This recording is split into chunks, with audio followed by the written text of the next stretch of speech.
is a presentation of Fox Sports. We are Fox Sports. We are Sun.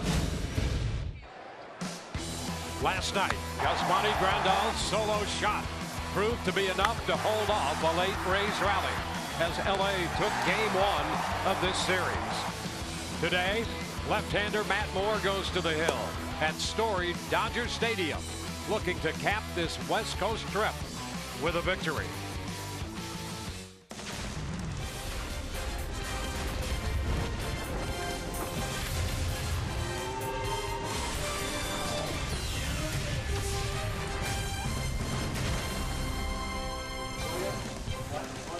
This afternoon, we greet you from the Elysian Park neighborhood, just outside of downtown Los Angeles. Located there, hard to believe, the third oldest ballpark in the major leagues, Dodger Stadium, for the wrap-up game of this series between the Rays and the Dodgers. Hi again, everyone. Welcome to an afternoon of Rays baseball with Brian Anderson, Dwayne Stats. Great to have you aboard. Rays dropped a one-run game last night, a well-pitched game, and they're looking for more of the same today from the left-hander Matt Moore, who has been throwing the ball extremely well. Listen, he's been on a tremendous roll, and if you just go back over the last 5 games, now the record is not going to blow you away. It's fine enough at 3-2, but he's thrown the ball much better than that, as you can see by the ERA, 2.38, and that opponent's average of just 198. Limiting base runners, that has been the key for Matt Moore. The whip just over 1, so he's given up basically 1 runner in each inning that he throws. That's a tremendous number, and he's throwing with a lot of confidence right now, as all 3 pitches are working very well for Matt Moore. He'll look to continue rolling like that. And Brandon McCarthy, how about this comeback from Tommy John surgery? Limited to 4 starts last year, has the surgery, now 4 starts this year, and look at the numbers. 2-0 record, the ERA 161. He's given up 9 hits in 22 in the 3rd innings, and he gets it done mainly fastball. He'll cut it, and he's got a true 12-6 curveball. Very efficient, too. This guy doesn't mess around. He pounds the zone early. As difficult as the starting pitching may have been earlier in the year, recently, quality start has been the name of the game. And when Todd Callis returns after the break, he'll zero in on the latest trend of the Rays starters.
Southern California today as the Rays wrap up their 3-city, 9-game, 10-day road trip with a second of 2 against the Los Angeles Dodgers.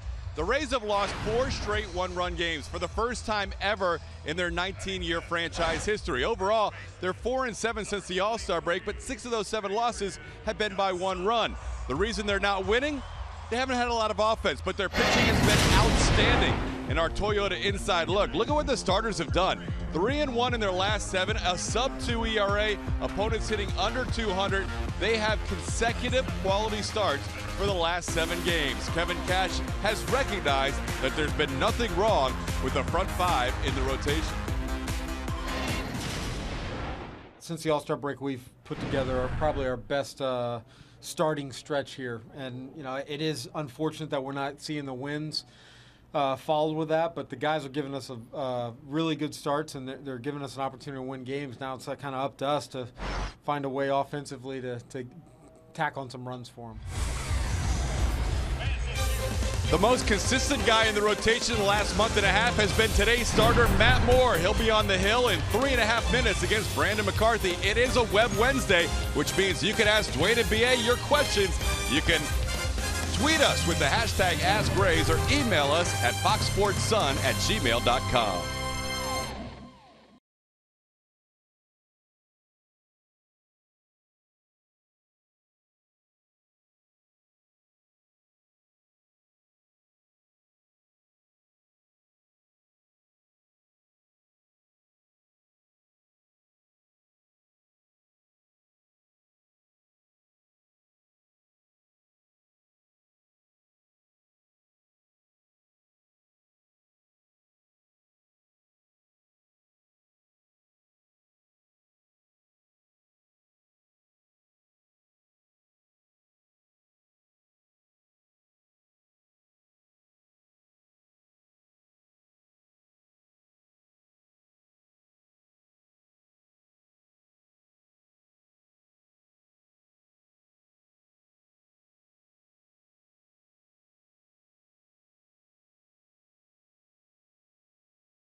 Day baseball from Los Angeles for the Mazda Wednesday Showdown. Wrap-up game of the series, final game of the road trip for the Rays. Let's take a look at the starting lineups for the Rays, presented by your Southern Ford dealers. Logan Forsythe will again lead it off, followed by Brad Miller and Evan Longoria. Corey Dickerson in left field hitting cleanup in front of Steven Souza Jr. in right field. Logan Morrison returns to the lineup at first. Luke Maile will do the catching. He'll bat 7th in front of Kevin Kiermaier. And Matt Moore, the Rays pitcher, hits 9th. Well, taking the mound this afternoon for the Los Angeles Dodgers is going to be right-hander Brandon McCarthy. We talked about it a little bit in the open. 4 starts last April before going down with a torn UCL. He had Tommy John surgery A lot of rehab and a lot of hard work later, he comes back, making his 5th start thus far this season. And the numbers just outstanding. 22 in the 3rd innings. He's given up just 9 hits and racking up 26 strikeouts and an opponent's average of just 122. Let's take a look at the defense and see how it's going to line up behind Brandon here this afternoon. Brought to you by Gold and Diamond Source. And in the outfield left to right, we have Howie Kendrick, Jock Peterson, and Scott Van Slyke. And across the infield, 3rd to 1st, Justin Turner, Corey Seager, Chris Taylor, and Adrian Gonzalez, with A.J. Ellis behind the plate. And a peek into the Dodger dugout. Their manager Dave Roberts has the Dodgers at 57 and 44, running 2.5 games back of the San Francisco Giants in the National League West. Kevin Cash and the Rays looking to snap this 4-game losing streak. And here is Logan Forsythe. First pitch of this game is a strike call on the inside part of the plate. It's 90 degrees here in Los Angeles. It only seems warmer.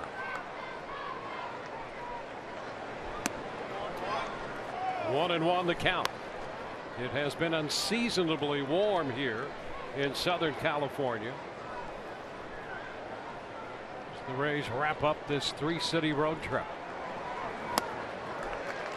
1-2.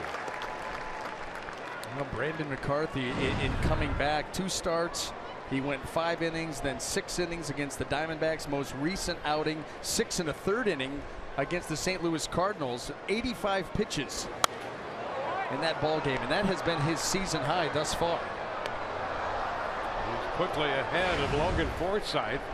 He extended his hitting streak. Forsythe did last night with an 8th inning single that led to one of the 2 runs the Rays put up in that inning and on the night. A little popper into short right center. That's going to hang up, and Van Slyke is there to make the catch.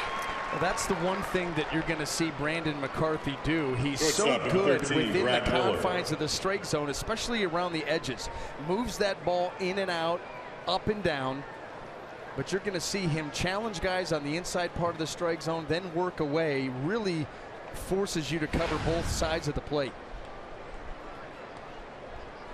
And as we've seen, that's not always the case. You get a lot of pitchers out there that get stuck away, away, away. Miller on the first pitch bounces it to Taylor at second. 2 gone. Third baseman number 3, Evan Longoria.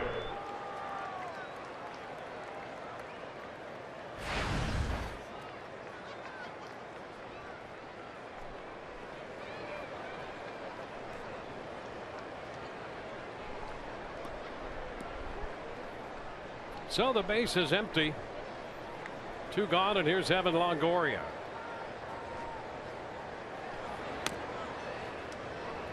A ball, no strikes. Little changeup this afternoon by Evan. Going with the high pants or short pants, however you want to look at them.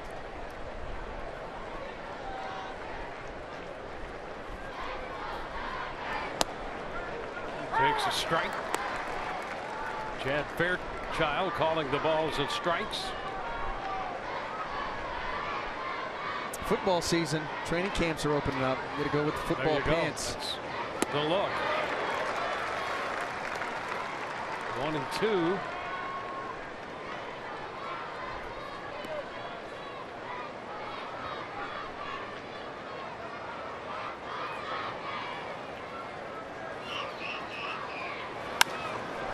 Up the middle, and a base hit into center, right over McCarthy's head. And right into center. Fielder number 10, Corey Dickerson. You just cannot sneak the fastball by Evan Longoria, one of the best fastball hitters in the game, and McCarthy gets ahead of him with some off speed, then tries to come heater in, and Evan just right back up the middle. Another hit. Well, here's Corey Dickerson. He had a little hitting streak come to an end last night, stopping at 6. 238 for the year and 275 on the road. 11 of his home runs have come on the road. Ball, no strikes. Well, and on this road trip, at least in a couple of the different cities, playing in familiar venues. You know, home base was Denver, Colorado for the Rockies. Obviously in the same division as the Dodgers, had plenty of at-bats here. 2-0.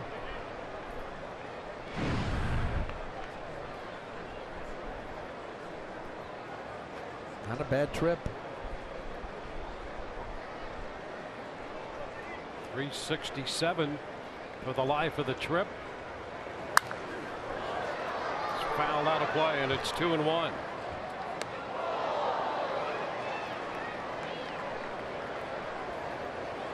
Rays held at 2 runs last night. 2 runs in the final game of the series in Oakland, and 3 runs the night before. Shut out on Friday after they had won the opening game 7-3. So this 4-game losing streak, all by 1 run, and the offense has been a challenge. Pitching has been good, starting pitching especially. That's what's maddening. You know, you've been waiting all season for the starters to put together a run. Well, they've put together the best run they've had in over a year, and there's no the wins aren't coming along with it, and that is what is so frustrating for Kevin Cash, for the players. Fly ball, center field. Peterson will go to the track for it and have room, making the catch. Rays get a base hit, leave a man, bottom of the first coming, no score.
Scoreless. Here is the Los Angeles starting lineup presented by your Southern Ford dealers. Howie Kendrick leads off at left. Corey Seager at short, followed by Justin Turner. Scott Van Slyke, the cleanup man, in front of Adrian Gonzalez. Chris Taylor at second, hits 6. Jock Peterson in center. A.J. Ellis, the catcher, hits 8th in front of Brandon McCarthy, the pitcher. And what Matt Moore has done for the Rays is give them length, quality length. He's gone at least 6 innings in his last 9 starts. And throws a first pitch strike to Kendrick, and that's something Matt has been doing a lot more of recently as well, getting ahead of hitters. Liner into right. There's a base hit. So Kendrick, who had his 16-game streak end last night, opens the bottom of the first with a base hit this afternoon. Let's take a look at that Rays defense. Brought to you by Gold and Diamond Source. And in the outfield, left to right, we have Dickerson, Kiermaier, and Souza Jr. And across the infield, third to first, Longoria, Miller, Forsythe, and Morrison, with Luke Maile back behind the plate.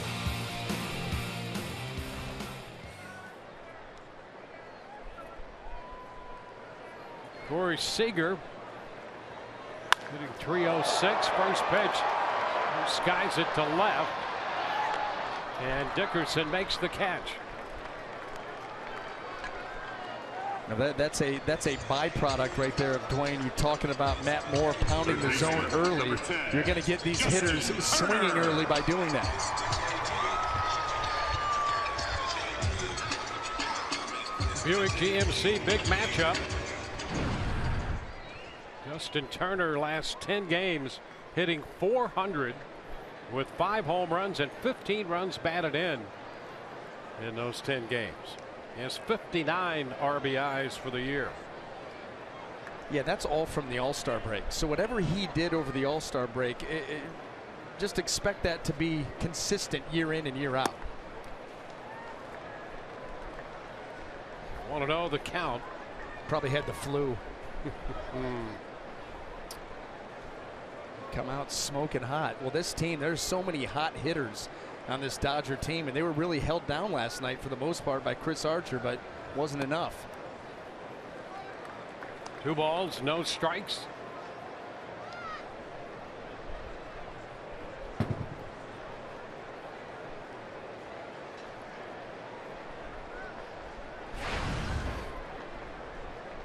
Archer last night gave the Rays 7 innings, 1 earned run, 3 runs total.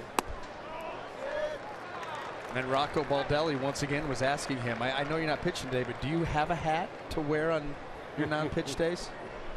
He's talking about it right now. Yeah, front to back, you put it on. You've done it. You did it last night.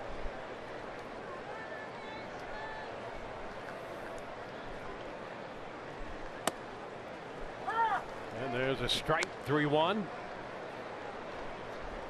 Caught the outside edge.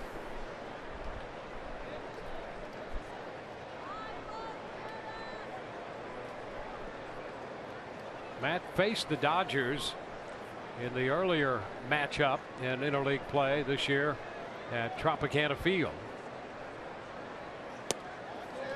And he has walked Turner, putting 2 of the first 3 men aboard here in the first inning. 2 on, 1 out.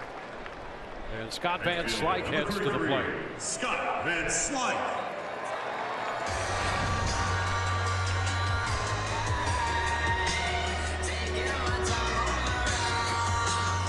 Slyke just turned 30 years old a couple days ago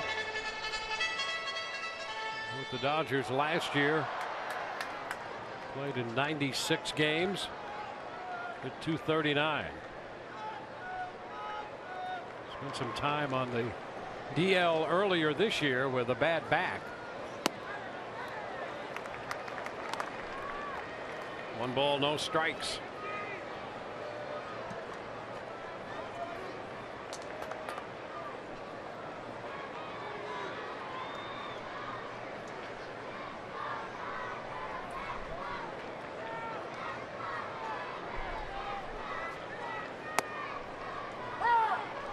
It's 1-1. Last time out for Matt was in the Oakland series on Thursday. Got his first road win.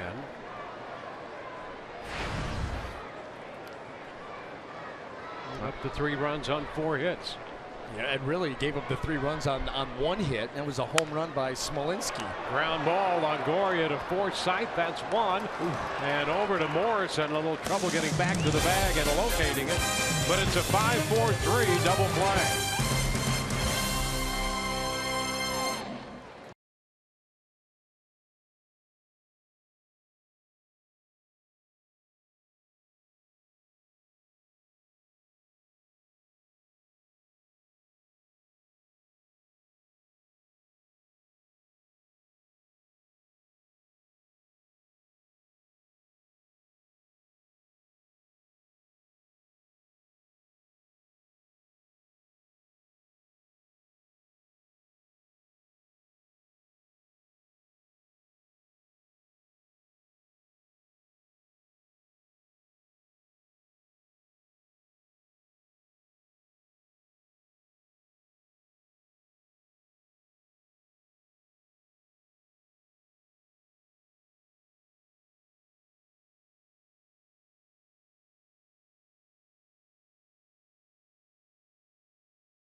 It is a Web Wednesday from Los Angeles. You can email us your questions to foxsportsun@gmail.com or via Twitter at Fox Sports Rays.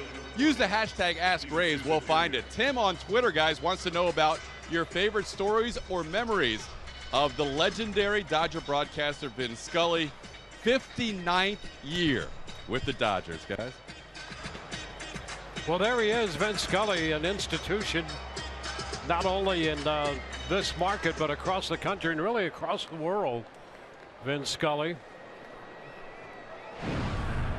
And it's hard to imagine that he will not be broadcasting Dodger baseball a year from now. 67th season.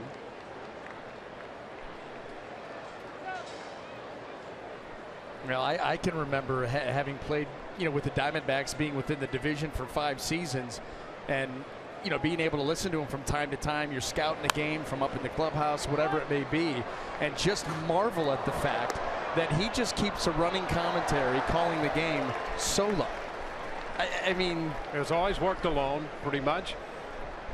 And I'm always amazed. You talk about coming to this job and working in this booth. You certainly want to be conversational.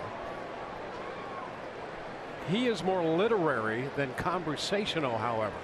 He speaks the way most of us write, which has been something that I've never obviously mastered or figured out, but certainly appreciate. Yeah, I'm still marveled by some of the words you come up with, so I'm far from doing that either. Steven Souza Jr. here with a 2-1 count, broke his bat, and a fly ball into center handled by Peterson. I'll tell you, his most redeeming quality, I think, is how gracious he is, Vin Scully. First baseman number 7, and in his own way, almost a patrician way, he is everyman. Which is, if you can blend those two together, you've really done something, and he does that. Well, that's why he is revered, I mean, across, like you said, the world. Forget just the game of baseball. What he's done, how he's done it for that long, the amount of work that he must put in, the research, the backstories. It's just incredible, like you said, for working alone for the most part, and he just keeps it rolling, doesn't miss a beat. People love listening to him. 1-1. How about this? He spans 12 presidential administrations, going back to Harry Truman. That gives you some idea.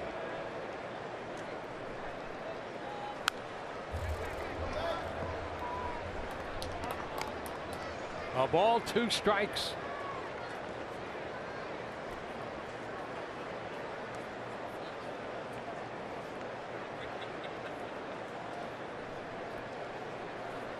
So Logan Morrison behind in the count.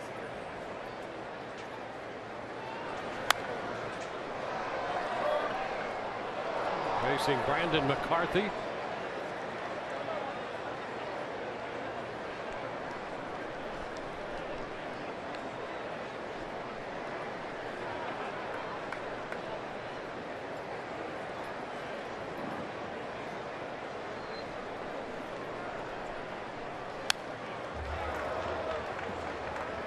Bailey's going to be up there next.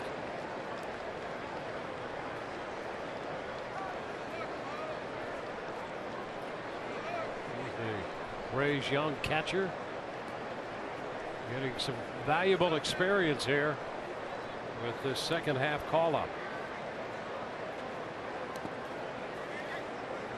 2-2. You ask yourself the question, can he be the guy? It seems like that's been a position that the Rays have been looking for an answer for an awful long time. And Luke Maile going to get a lot of playing time here down the stretch to see what he can bring to this club. This one popped into center. Peterson waiting for that to come down. 2 gone. So 2 up, 2 down, bases empty. And here is Luke Maile. Luke Maile. The totality of his games so far, the Rays have been impressed at the minor league level with his catching ability, waiting for the offense to catch up. And he got off to a pretty good start at the plate with the Rays here. Run into a little bit of a bump in the road recently. His average of 208 starting this game. Takes a strike. Nearly one of his last 15.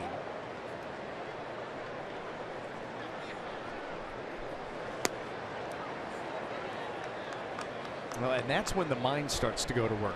You know, you have a bad game, you go 0 for 3, 0 for 4, okay. All of a sudden that stretches itself up to 5 or 6 games and you're 1 out of 15, and that's when you fight upstairs. It's not even so much the mechanics of the swing anymore. It's the head and the lack of confidence, or waiting for that bad thing to happen. That's what you really have to fight, and that's why this game really is so difficult across the board, because it's a game that's truly built on failure, and you've got to be tough mentally or you'll never make it. And he is out on strikes. McCarthy dropping down a bit, picking up his first strikeout. Scoreless through an inning and a half.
Will open the bottom of the second inning for the Los Angeles Dodgers.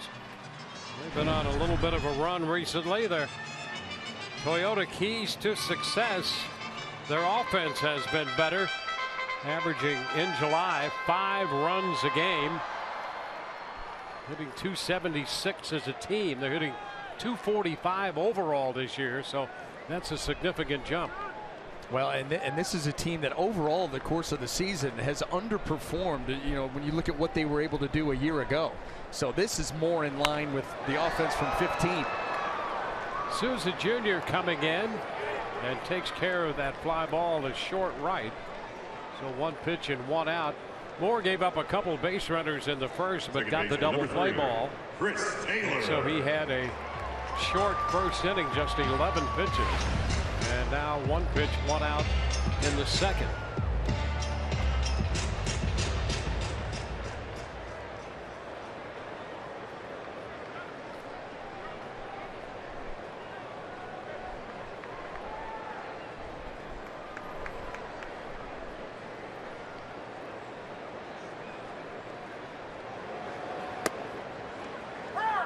Strike 1 to Chris Taylor.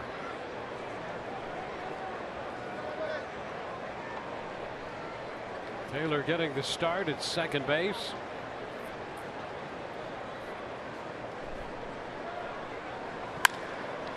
Chopper to short. Miller with a big hop, and he throws a strike to first. So a couple quick outs in the second inning. keep pounding the zone. I mean, that's what Matt Moore has been doing, and you can really see the difference just in his body language.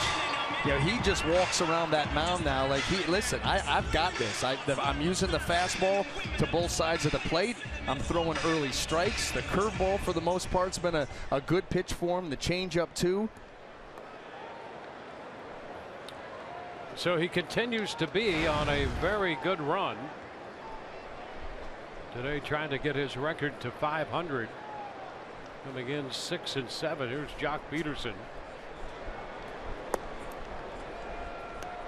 A ball, no strikes. Just like when we talked about Luke Maile, and the mind at times can go south because of lack of success. You get on a run like Matt Moore and you start to feel invincible. The key there is to not get complacent, to not get stagnant. Continue to work hard, continue to put that in between the starts work in, and then make sure that you understand that you have to go out and execute. It's not about showing up on the mound. You've got to show up and execute. But you know, if I do that, I'm going to have success. Yeah, it all comes down to focus, don't you think? Yes. I mean, it's hard to imagine that you could be so good that you maybe lose focus, but I can see how that could happen. You start to take it for granted. You're just kind of like, you know, I do this stuff, I put the work in, I throw my bullpen, I show up on that 5th day, I make my pitches, and I'm getting great results. And all of a sudden, the complacency can start to set in, and now maybe the workouts aren't as hard or as much effort. Maybe the bullpen is a little sloppier than it has been, and all of a sudden that will lead to sloppy, you know, in game situations, and then all of a sudden the results aren't there. So you've got to stay on top of it and continue to put that hard work in. There is ball 4, misses with a fastball inside. So a 2-out walk. Pitcher number 17, A.J. Ellis, the veteran catcher.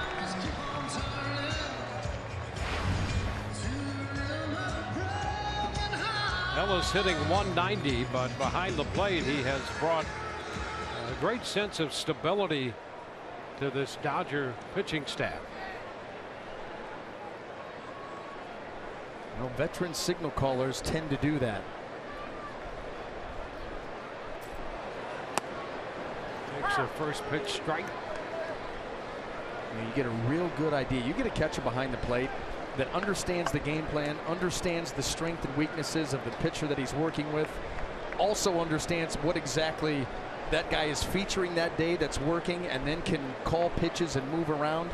Well, what a huge help he is to that pitcher. Enough cannot be said of the pitcher-catcher relationship, and when it's right and it's special, it's second to none. It's like you guys work with ESP. You know, there almost seems to be a trend in the game. Pitch framing is very important, we know that, but there seems to be a trend where that in many cases may be the determining factor, and that relationship, that pitcher-catcher relationship, at least it seems to me, has been de-emphasized in some cases. That just doesn't make much sense to me. No, because there's nothing better than a catcher that, like I said, has a feel for what's working for you on that day and is out there working as hard as you are. Giving up runs bothers him. And he's calling pitches and checking out hitters and their setup, maybe recognizing what they're doing. Short right field. Souza cannot close quickly enough. Runner's trying to go to third. He'll make a belated throw there. And it's first and third. So A.J. Ellis drops a base hit into right. And Souza Jr. appeared to be a little uncertain there for a moment and tried to barehand it and dropped it. Peterson was on his way to third anyway. Yeah, he's off and running, you know, 2 outs. We're going on contact, but you're right. You watch Souza Jr. come in, realize not going to get there, and then, well, we saw that, you know, a few games ago where the Rays outfielders were forgoing the glove for the bare hand, and that's what he did right there. And cheat sheet. Where am I supposed to be? First and third with 2 outs, and here's the pitcher, Brandon McCarthy. 0 for 9 this year. I tell you what, takes a strike. What he needs to add to his little cheat sheet, you know, where he lines up for each individual hitter, is, you know, some big letters, use the glove. It's there for a reason. And it's there to help you.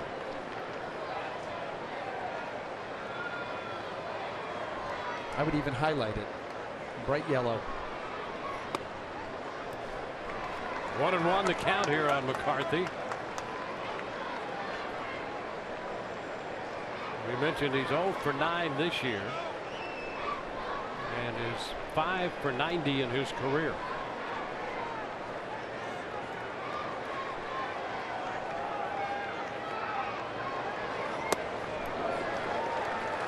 Misses inside, now 2-1.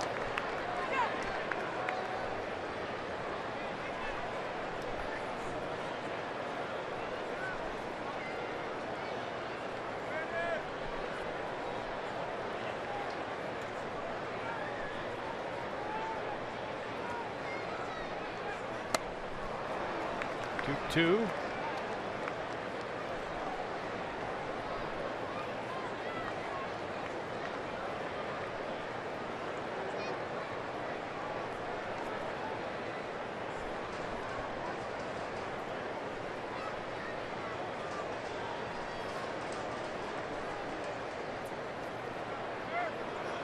Pitch inside, throw down to second's going to skip through into center. And Peterson will score from third. Well, they started Ellis. And the throw skipped through, and the Rays give the Dodgers a run. Boy, sloppy defense in the third inning cost the Rays in last night's game, and sloppy defense here with the pitcher at the plate. There goes Ellis, Maile up and throwing. Brad Miller a little bit late getting to the bag. That throw a little bit wide and low.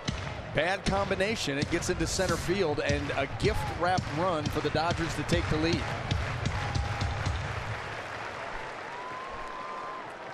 The count is full now to McCarthy.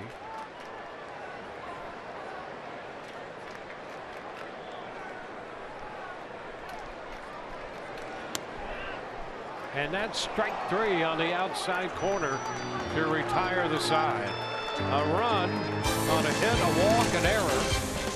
And we go to the third with Kevin Kiermaier due to lead off 1-0 LA.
Baseball on Fox Sports Sun, brought to you by Dodge.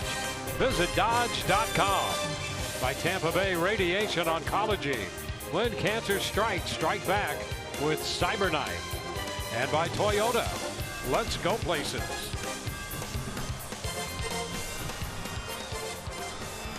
On an unearned run, the Rays go into the third down 1-0. We'll check in with Todd Callis on this warm day. All right, Dwayne, a lot of people asking about the Rays' recent fortunes as they were 31-32 to where they are now. Kevin Cash before the game saying, hey, lately we just haven't been good enough. I think it's a team thing. You know, I mean, I don't know. It's not finger pointing at one specific individual. Right. It's totally on the team, on myself, on the staff. We're just not good enough right now, and we've got to make adjustments to overcome that. A lot of one-run losses lately, guys. That's been frustrating for Cash and the entire team. Frustrating indeed. The Rays have given up 4 runs in the 2 games here so far. 3 have been unearned, including that one in the bottom of the 2nd. And here's Kevin Kiermaier to lead off the 3rd, taking a breaking ball in for a strike.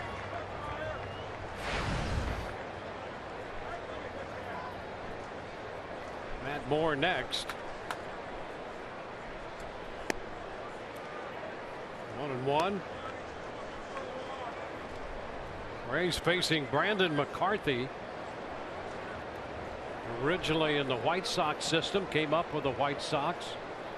Spent some time with Texas, then the Oakland A's.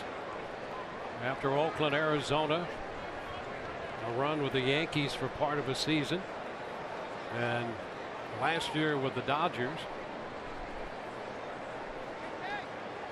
Limited time with the Dodgers here. 2-2 now to Kiermaier. And he has had a run, if you look at the totality of his career, he's had one type of injury or ailment after another, it seems. When he's healthy, he can be very good, and he strikes out Kiermaier. Yeah, especially the older that he's gotten, really refining his stuff and his approach to opposing hitters. You know, bringing it down to the fastball, which, like we've already seen here this afternoon, he's so adept at moving that ball in and out and willing to do so. Pitch in on righties, down and away, very good at execution. He'll cut it, curveball, occasional changeup, but it's been the health that's really held him back. And you think about all the injuries that he's had, and really they range from a blister to Tommy John surgery and a number of things in between. You talk about trying to establish a career, establish some consistency with what you're doing. Tough to do. Extremely. I mean, so frustrating. A ball, 2 strikes. He was off to a good start last year with the Dodgers, and all of a sudden Tommy John shows up. As much as you may like the guy, you hate the surgery. Yeah.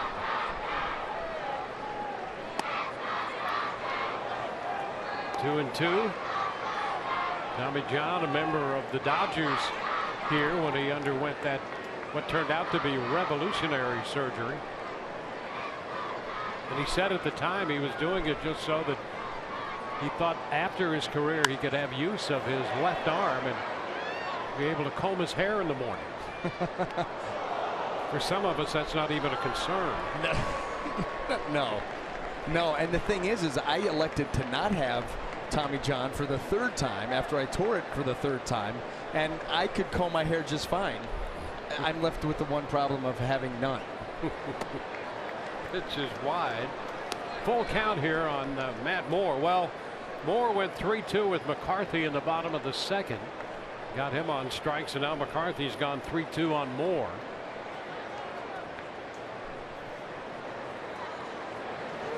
And he gets him on strikes, swinging with the fastball. What turned out to be a borderline pitch, but Matt Moore taking the swing. McCarthy picking up out number 2. Top of the zone. Very top of the zone.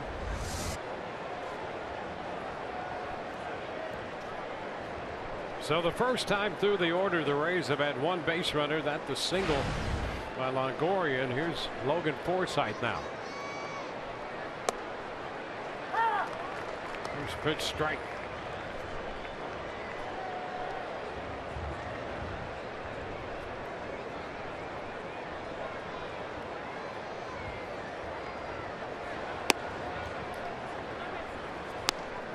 1, talking about all of McCarthy's issues. He's had shoulder problems of various kinds. And a stress fracture of the scapula. A liner up the left side. That's a foul ball. So it's 1-2. And then sustained a concussion when he was pitching for Oakland when he was hit by a line drive off the bat of Eric Ibar. And that turned out to be more than just a concussion. That was, for a time, pretty serious for him. And he gets a strike on Forsythe looking. He strikes out the side. Bottom of the third coming. 1-0 Dodgers.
Big ball game, our flashback Geico great moment.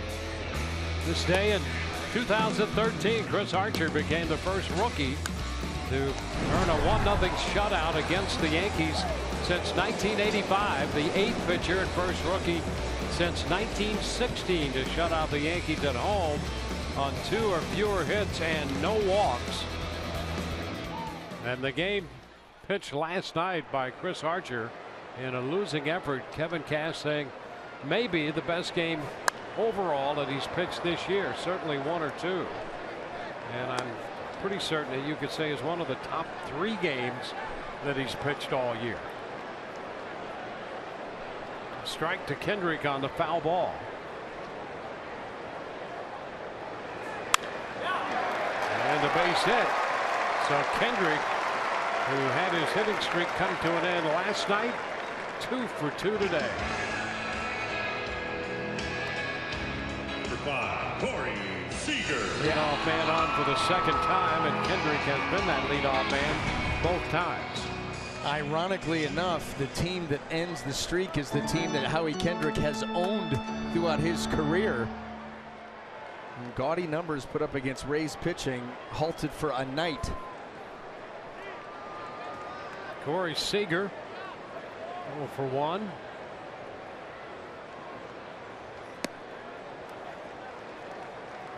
No ball, no strikes. Seager up for a handful of games last year, just 27 games, but he gave the Dodgers a glimpse of what might be to come. He hit .337, hitting .306 coming into this game for the year. 1-1.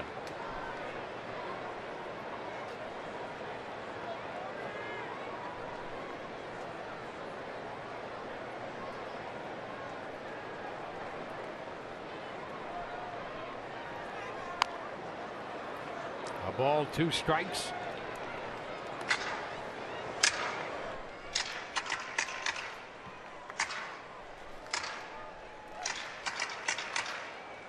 Matt pitched against the Dodgers on May the 3rd. Gave up 7 runs in 4 1/3 in a 10-5 loss of that game. That's the game he hooked up against Scott Kazmir.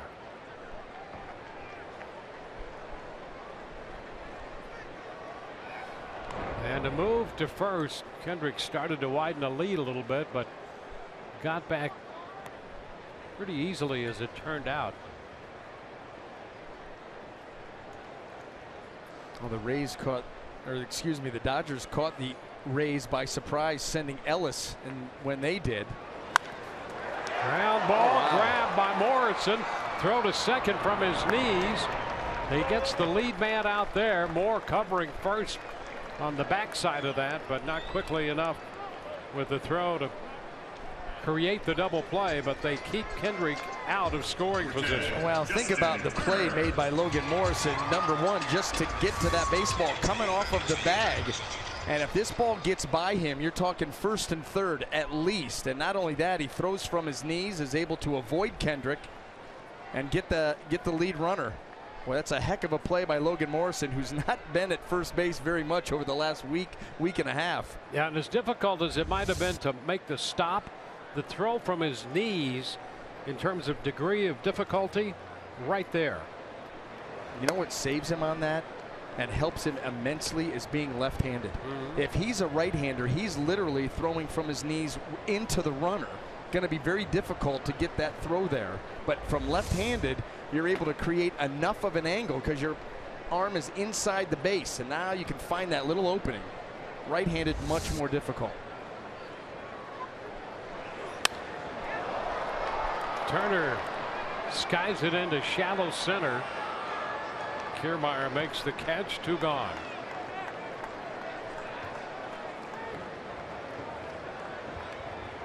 Seager the runner with 2 outs, and Scott Van Slyke is on his way to the plate.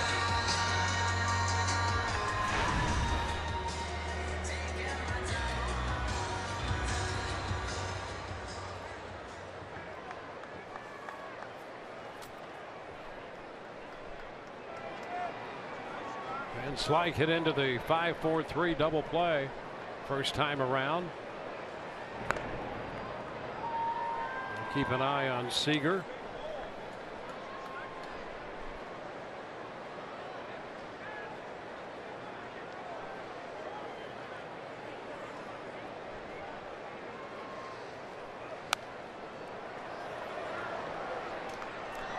Fouls it back on the breaking ball. Out in front a little bit. Van Slyke in right field today. He started all over the place in left field and even one start in center field. He's also played some first base as well as on the corners in the outfield. 1-1.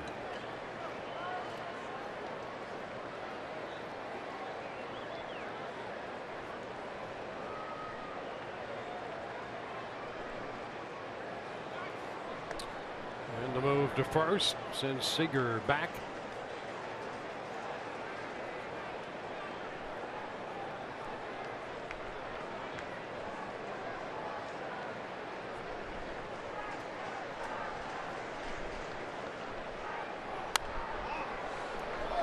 Foul back.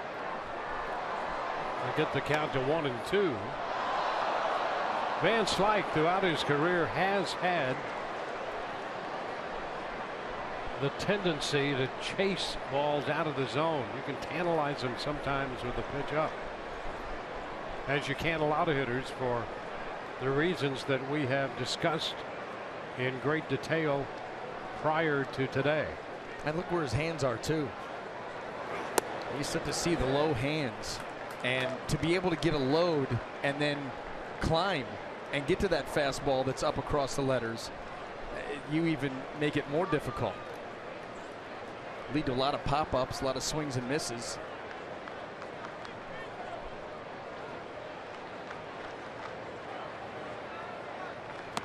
And he got him. Cut the miss. We're through 3, 1-0 LA.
Dodgers lead at 1-0. Don't forget the Rays return home after today. This will wrap up a 9-game, 3-city road trip.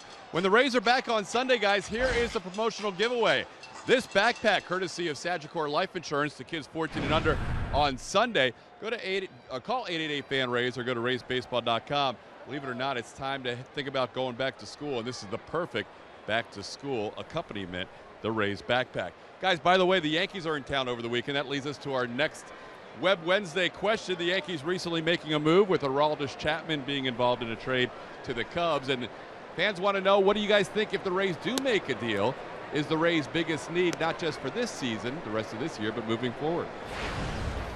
All righty, here's Brad Miller taking a pitch for a ball. The 4th inning underway. Miller, Longoria, and Dickerson. Pitch is up, 2-0. Well, that really could be a multifaceted answer in terms of what the Rays are looking for. And one of the things they're looking for, you know, you hear all kinds of rumors and discussions as to will they make a deal? Won't they make a trade? Well, they're going to look for a haul for sure. I mean, if they would move 1 or 2 of these starting pitchers, that would be in and of itself close to an earth-shattering move. If you're going to make a move like that, you'd better be sure that what you get back is like value or more and multifaceted. So it's 2-2. I mean, you give up pitching, you're going to need pitching. But the Rays also have a need for position players in the system. So it'll be interesting just to see how creative, if a deal is made, they can be, and how much they can leverage the market and the desire of some teams to add pitching. How much are they going to give up? Because the Rays can't make a deal unless they are as sure as you can be that it's going to be a great deal for the club. Liner into right off the bat of Miller. Back toward the corner, extra bases. Brad's on his way to second and will stop with the double. Second hit of the day and a leadoff double. So instantly the Rays have the potential tying run in scoring position on the 17th double of the year for Brad Miller. Well, got a breaking ball that stayed middle in and stayed up, and Brad Miller able to wrap this ball down into the corner. Now here's the key for the Rays. You put yourself in the position And one of the areas that they have struggled in mightily all season long, situational hitting, runners in scoring position. And here you're given a golden opportunity, heart of the order coming up, runner on second, nobody out. See how it unfolds. Here's Evan Longoria taking a pitch inside. So Evan, with 55 runs batted in, and a base hit his first time up last night, base hit his first time up today.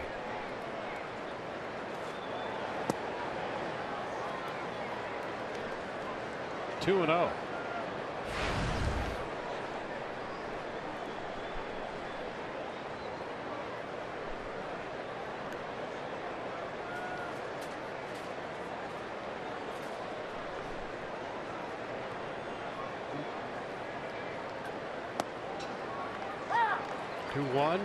You know, on that trade issue, you do hear reports that the fervor around the Rays making a deal has cooled a bit.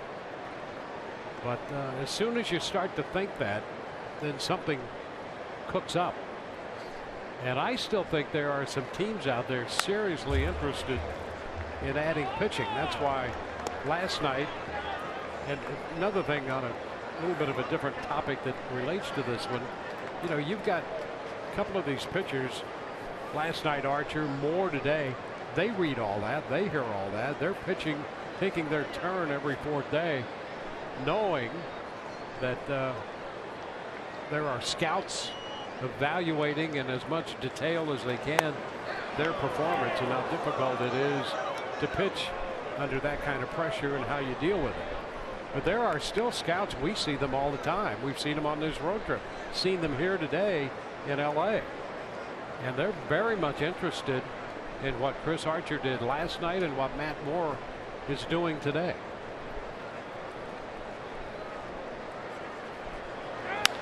There's a high shot back into deep left. Kendrick will look up. That baby's out of here. Gone for Evan Longoria. 23rd home run for Evan. And with one swing of the bat, the Rays lead 2-1.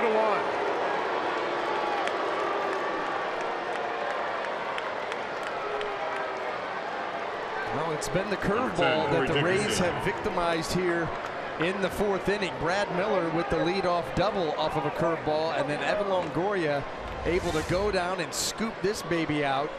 There it is. Get down and underneath it. A difficult pitch to elevate.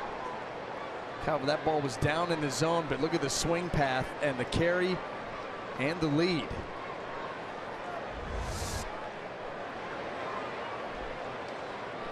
Corey Dickerson fouls the first one back for a strike. That's the 15th home run hit by Longoria since the 28th of May, when he really started to get hot, and he stayed hot for the most part. 23 on the year. And especially, you know, you start to think about Evan Longoria and the extra base hit department. You know, we had on this road trip the night of doubles, the night of triples, the home run day before the road trip started. He's been awful productive.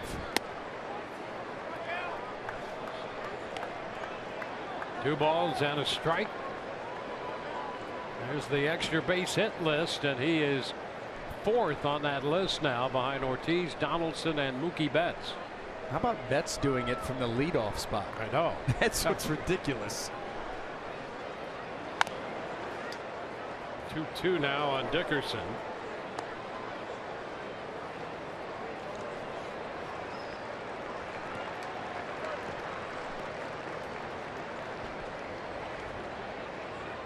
Rays held to 2 runs last night. 2 runs and a 2-1 lead today. It's 128 home runs now for the Rays this year. And Dickerson is out on strikes. Missed the fastball, 1 away. 94 miles an hour, elevated just a hair above the belt, but away from Dickerson. And, you know, for Brandon McCarthy, that was just the second home run that he's given up. First to a right-handed hitter. He's absolutely owned right-handed hitters coming into this ball game, holding him to an average of under 100. No homers. Evan Longoria 2 for 2 with a home run.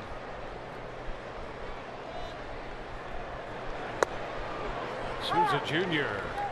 takes a strike.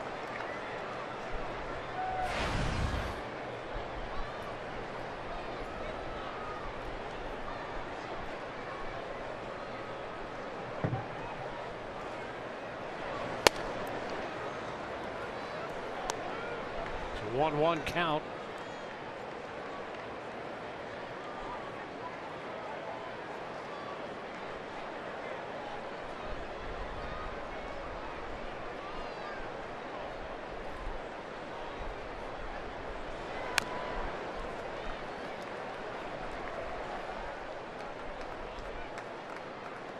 Dodgers got a run in the second. The Rays 2 runs here in the fourth on the Longoria home run. A couple of extra base hits, a double and a homer for the Rays from Miller and Longoria in the fourth.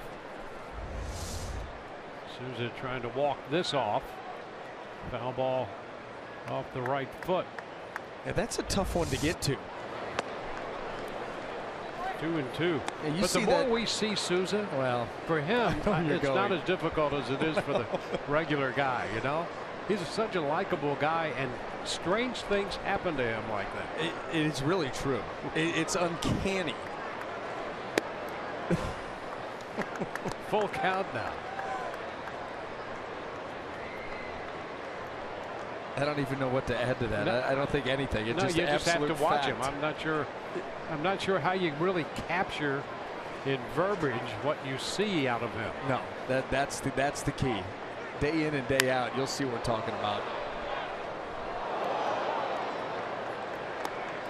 His last name has a chance to become a verb. Like, you're right about like that. Dude just got Susan. Yes. You know what I mean? Yeah. And that could apply in any number of areas. You know, for an example, he could throw a guy out. He got Susan. He could make a great diving catch. He got Susan. Or he could foul a ball off the right foot, the back foot. He Susan himself. I mean, you could do that. He walks this time. First walk given up by McCarthy. Number 7, Logan Morrison.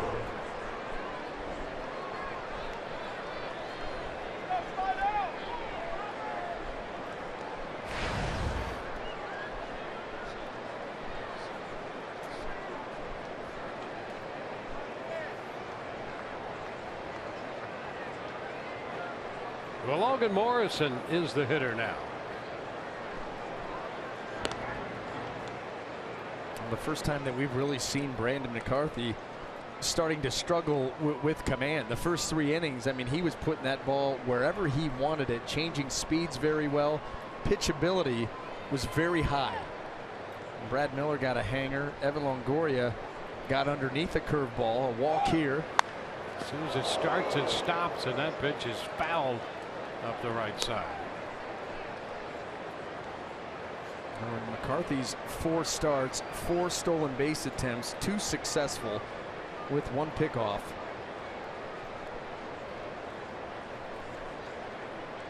Dodgers were able to sneak a stolen base in on Matt Moore, who has been very good at limiting base runners' ability to steal.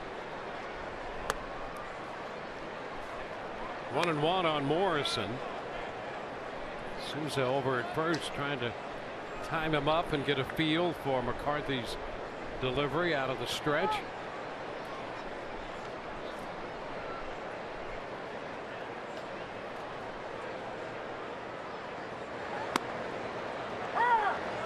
One and 2 now.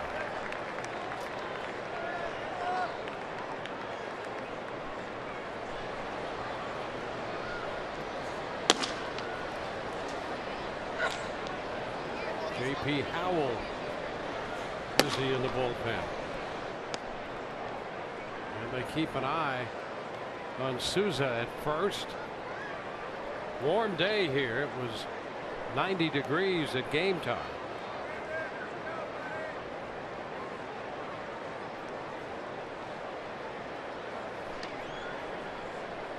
There goes Souza. Swing and a miss. The throw down. He's in there. Did he stay on the bag? He is safe. Seemed to be a little concerned. Marvin Hudson moved in to take a closer look. And Souza managed to stay on the bag with the steal of second. He came this close, Dwayne, to Souzaing himself. Here it was. This is what we're talking about. How? Oh, that right hand. I mean, it's a good morning that you didn't cut your fingernails, because that's what he's hanging on by. Look at that. Just in contact with the bag. Yeah, that is truly a fingernail. Okay, foot on, the tag's off, he's off, but that hand right there somehow yeah, see that bent finger? Yeah. That's by the slimmest of margins. And the Dodgers decide not to have that one reviewed, not to challenge it. So it's a stolen base for Steven Souza Jr. They took a look at that video, saw the middle finger of Steven Souza Jr. and just decided to back off. And why wouldn't you? So he's in scoring position. That is a fair ball, sharply hit. Third base side. Souza will score. And Maile into second base on that first pitch. Maile hit the ball hard and drives in the run. The Rays now take a 3-1 lead.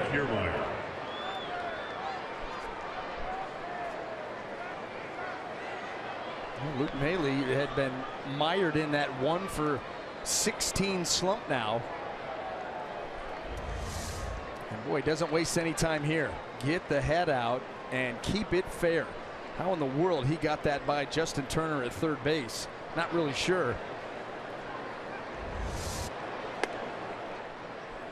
Now it's Kiermaier with more on deck. And on that double, first base open, so they'll walk Kiermaier intentionally.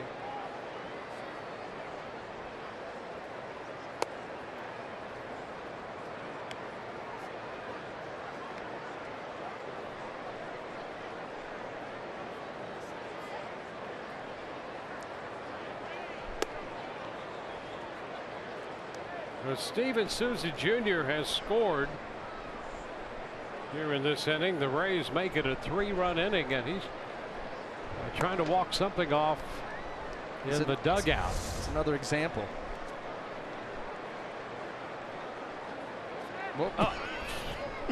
He just Souza'd himself again, walking down the dugout steps.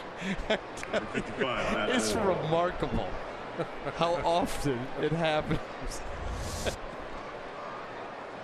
It's an adventure. Never a dull moment. Nope. Here's Matt Moore. Tapping it foul. Matt struck out swinging on a fastball his first time. You know, it's one thing to make the people at home aware of something, but then when you do that, and there's two prime examples of it within about 3 minutes. Yeah, that's why right now he's our favorite player. He just paid it off. Part of the team. 2 strikes now, the count to Matt Moore. You know, you talk about player cooperation with the media. That's a prime example. You don't get any better than that.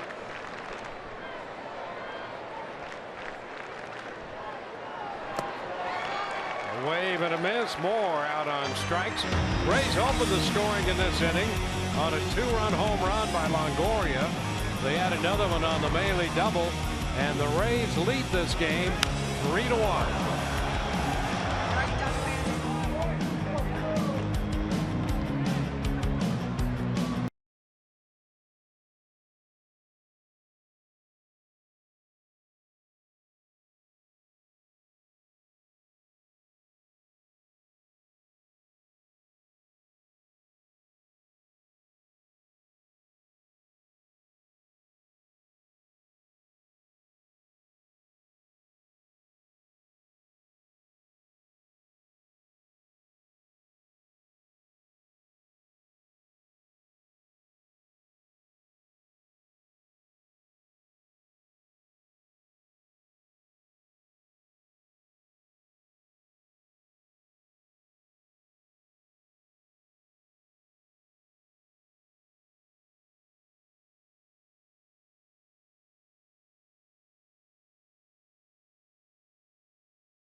Fox Sports Sun brought to you by Dodge. Visit Dodge.com. By Geico, 15 minutes could save you 15% or more on car insurance. And by your Southern Chevy dealers. Well, the Rays picked up the lead with a 3-run fourth. Souza Jr. All right, and although belatedly, does take his position in right field. So that's good news. The Dodgers in the bottom of the fourth will have Gonzalez, Taylor, and Peterson due up. Matt Moore, 42 pitches through the front three, allowing a run, 3 hits, a hit an inning, and a walk.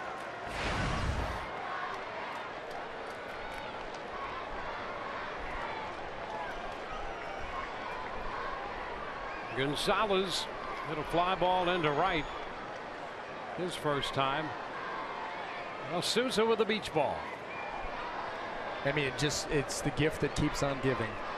Without question. I don't know what happens the rest of the day, but Souza's the player of the game. Gonzalez takes the pitch, and that's a strike. There was that, concern too, as the inning was getting ready to start, that there was still no right fielder. Like you can't take our guy yet. No, there's a lot more programming value in him.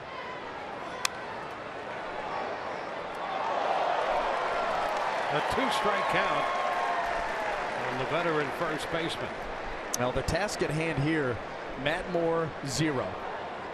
We talk about these shutdown innings, and it's been a struggle for the Rays in tight games, and so going from a deficit to a 2-run lead, Matt Moore, you're looking for that 0, that quick 0. Line drive into center, charged by Kiermaier. He's there to make the catch.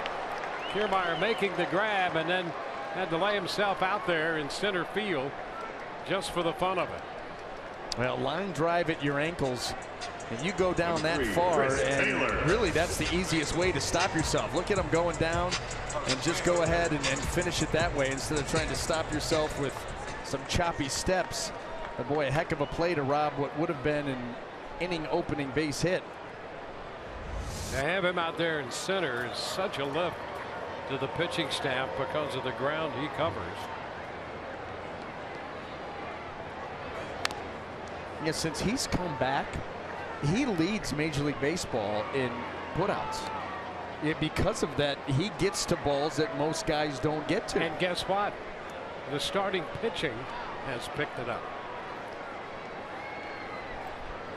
I mean, what a great asset he is to your pitching staff. He even makes those guys in the corner better. Cuts down in the room that they need to be able to cover. They can shade Kiermaier. Right now shaded a little bit into right center.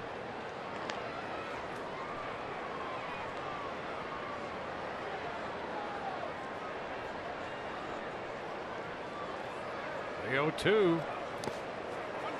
And that takes care of Taylor. Haley's throw down to first.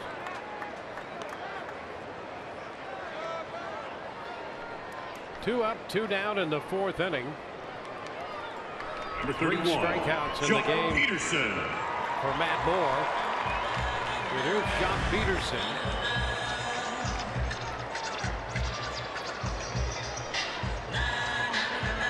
Peterson homered in that game that we referenced earlier when Matt pitched against the Dodgers back in early May at Tropicana Field. Peterson turned a fastball around, hit it out to center field.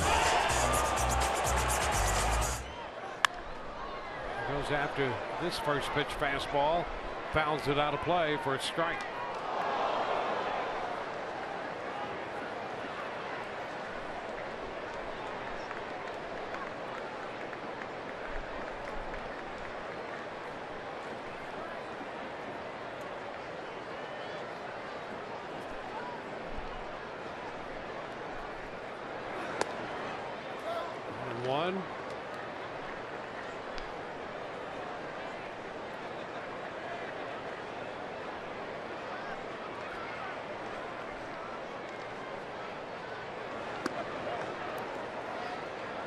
2 balls and a strike.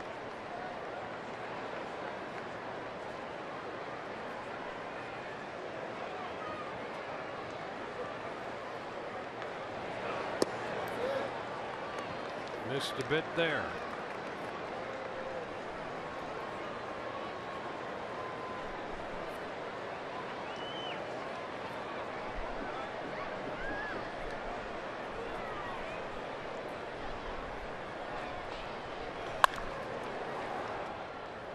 We'll run the count to 3-2. A nice little snag right there. Waiting for the carom and the ball boy down there. Put the hat to good use.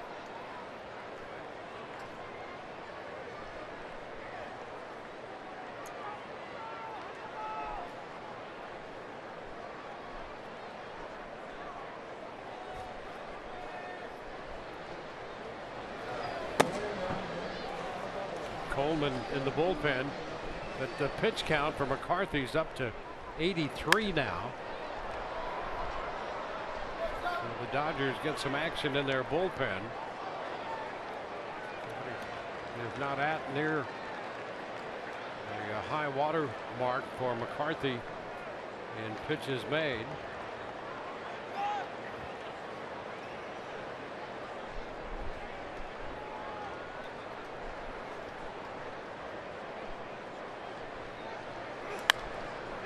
Peterson continues to extend this at bat.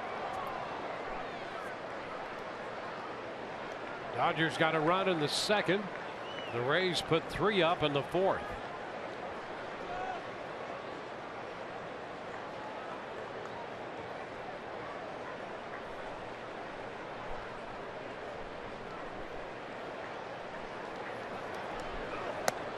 And he is out on strikes. 2 strikeouts in the inning. We go to the 5th. 3-1 Rays.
Lewis Coleman will be the new pitcher for the Dodgers. Brandon McCarthy was extended in the fourth to a 37-pitch inning, and so he's out of the game. And that would bring his afternoon to an end. You know, his high in pitches thrown coming into this start was 85. That was his last time out. Very good for the first 3 innings, but then this right here happens. After a Brad Miller leadoff double, Evan Longoria gets a curveball, deposits that into the Dodger bullpen. Gave the Rays a 2-0 lead. They would go on to add another run in that inning on an RBI double by Luke Maile. That would be the 3 runs. That would end McCarthy's afternoon and bring on Coleman. Making his 46th appearance.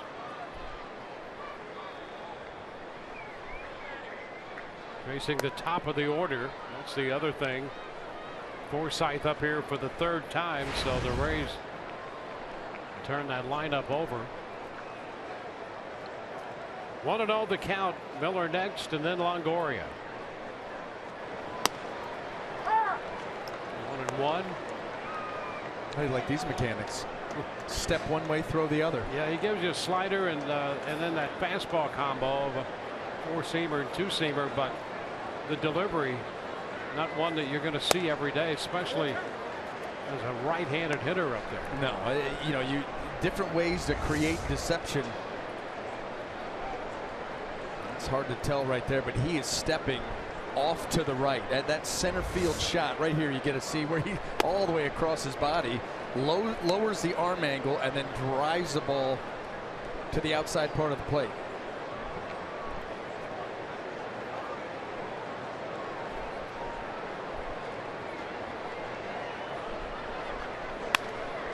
Roller to third. Turner with the pickup. That ball floating over there to first took off a little bit. But Forsythe is retired. Shortstop, Brad Miller. Now Brad Miller.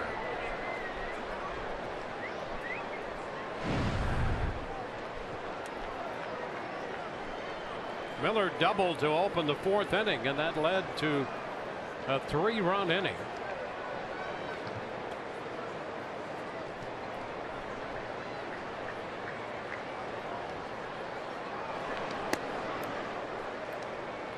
No.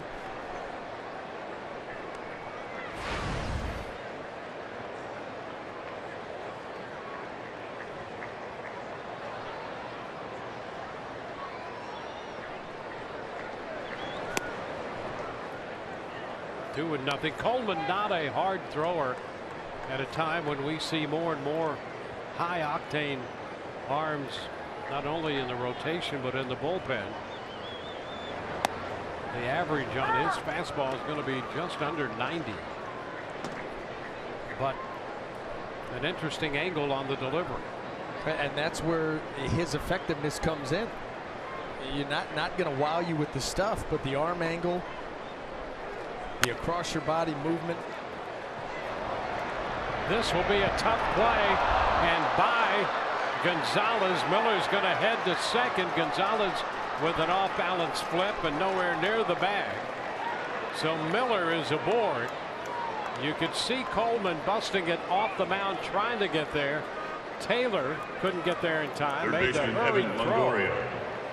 So the Rays get a man into scoring position on this little tap. Watch Brad Miller though. As this ball goes awry, no hesitation. He picks it up over his right shoulder and immediately takes off for second base. Sometimes you see a guy hesitate, and when he does that, he's not able to get there. But look at Brad. Take a quick peek, and then he's going to turn and be able to get into second base and into scoring position. Base hit, an error charge to the second baseman Taylor.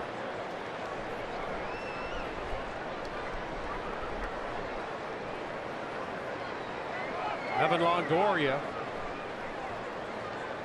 He has a single and a home run today.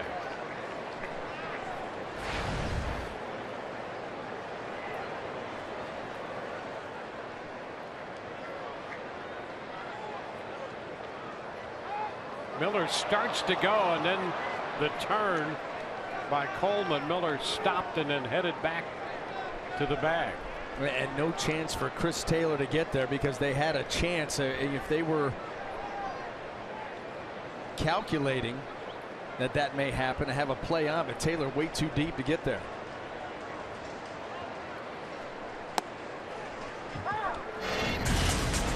Longoria jumped on the breaking ball in the fourth inning with Miller aboard.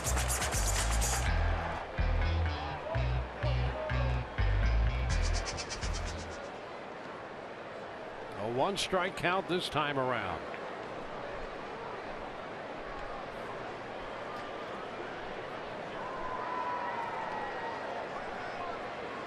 Miller, Longoria, and Souza Jr.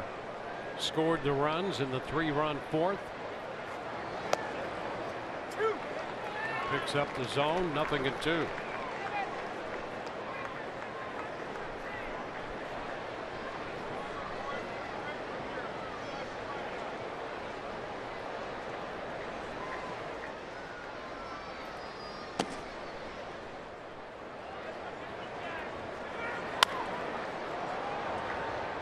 played the other way.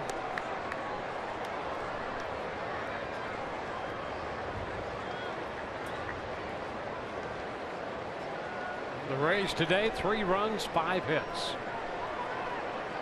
A 2-run homer by Longoria and a double by Maley.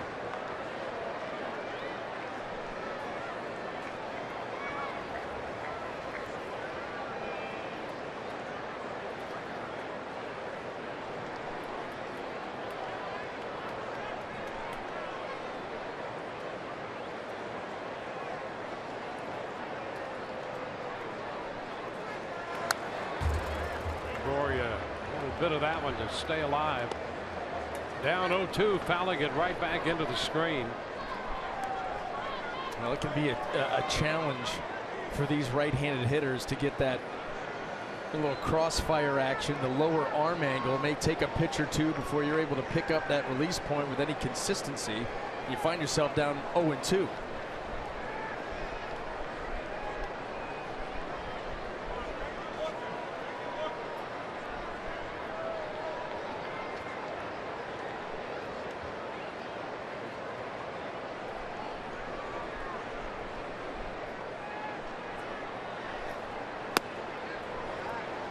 Ball, 2 strikes.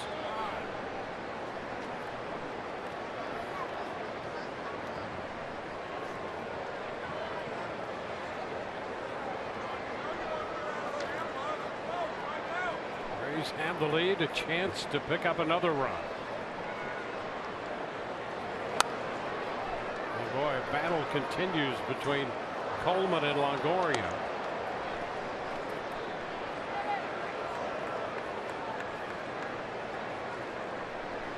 McCarthy worked the front 4.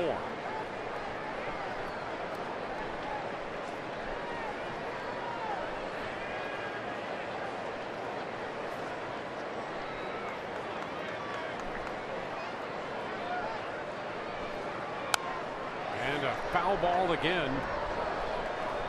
So the count remains 1-2. Well, continues to battle. And right now, Evan has seen everything that Coleman's going to be able to offer him. We'll see each and every at bat, seeing more and more pitches. You know, this is completely different, though, than the first 2 ABs. And Coleman now trying to figure out, okay, what do we do with this guy? Running out of tricks.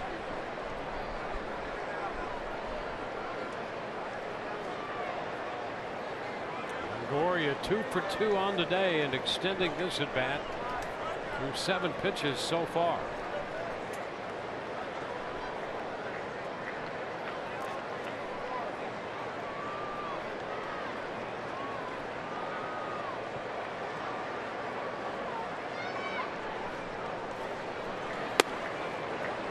Taken wide. 2-2. Coleman originally with Kansas City. The Rays have seen him before in a Royals uniform. First year with the Dodgers.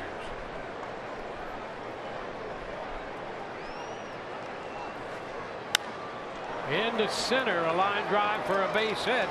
Miller had to hold to see if the ball would carry to Peterson, so he has to stop at third. So Longoria battles and battles and battles and finally comes up with a line single. You almost get the feeling that Coleman thought this was inevitable. When he called out Ellis, like, what do we do? He's seen too much. And nice job by Evan just to go out there, cover that slider, use the middle of the field once again. I'll tell you, he has been some kind of locked in for a long time now, and that's a big hit right there. It's going to end Coleman's day. And we will see a new pitcher with the left-handed bat of Corey Dickerson coming up. Ladies and gentlemen, your attention please. Now pitching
This game.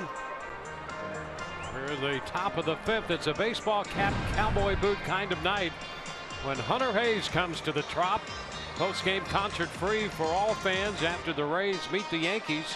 That's Saturday, this coming Saturday, July 30th. So don't miss your chance to kick your heels up on field with Hunter Hayes. Call 888-FAN-RAYS or visit RaysBaseball.com.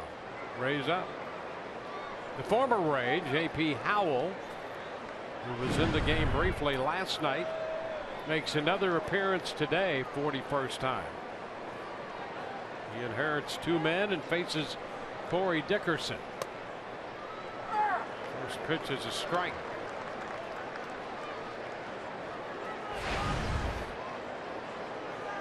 Souza Jr. is on deck.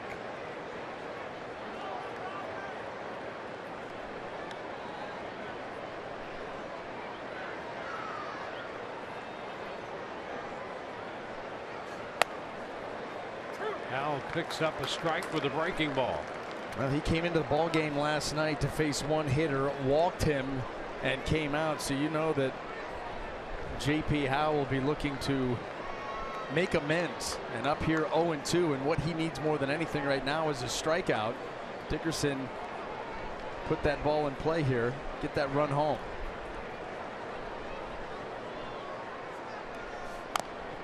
Taps it foul. Well, the Rays have Longoria at first and Brad Miller at third, 1 out.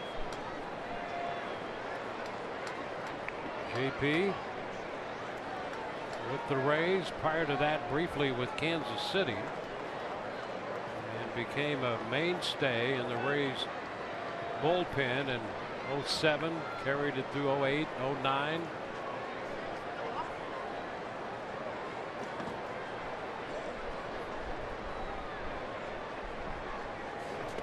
And he gets Dickerson to chase the breaking ball. Now that's the one result you could not have. And J.P. Howell able to get ahead, and then watch right here how he expands. Now you take that breaking ball, you put it a little bit more side to side movement, kind of sweep it a little bit off the plate, and you pick up the big strikeout. 2 outs with men at first and third. Ellis and Howell meet halfway between the plate and the mound before they work to Steven Souza Jr.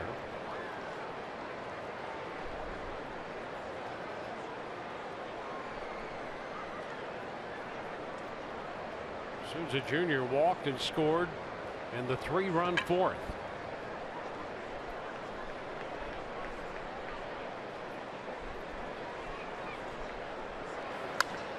He shoots it into left. Kendrick on the run, though, backs up to make the catch. Just as he hit the warning track. Rays leave 2 and lead by 2.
Moving into the bottom of the 5th inning, our Quicken Loans rocket arms. Matt Moore through the front 4. Allowed the 1 unearned run. That came in the 2nd inning. The Rays got all 3 of their runs off the Dodgers starter Brandon McCarthy in the 4 innings he worked. A good pitch count here for Moore. It goes back to what we were talking about early in this game, and that's pounding the zone early leads to early swings, early contact, and potentially early outs if the pitches are good. And Matt Moore looking to keep that streak alive. Talked about 6 innings pitched or more in 9 straight starts. That's the longest active streak in the American League.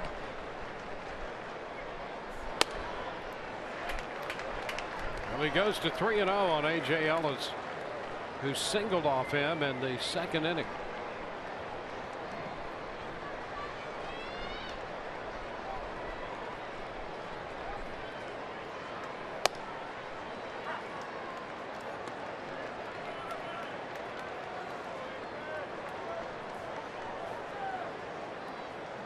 Ellis out of the 8th spot, pitcher spot due next. Count is now back full with that foul ball.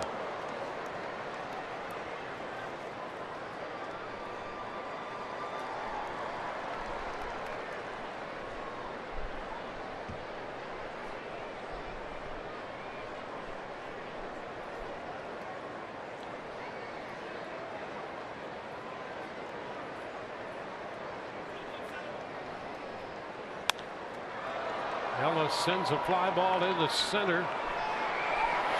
Kiermaier is there and makes the catch. Did it for a moment there? Did you get the feeling that Kiermaier was messing with you? Yeah, you could hear the fans start to react. Yeah. And he was sort of interfacing with that fan reaction. A lot of quick movements, a little uncertainty. Meanwhile, he had it the whole time. Although it is tough. You see when he looked up right there, the glare of the sun right off. Yeah, this is another one of these West Coast high skies, sun directly above the field, not a cloud out there. That can be extremely challenging. This pitch chopped to third base, and Austin Barnes hitting in the place of the pitcher, bounds out to Longoria.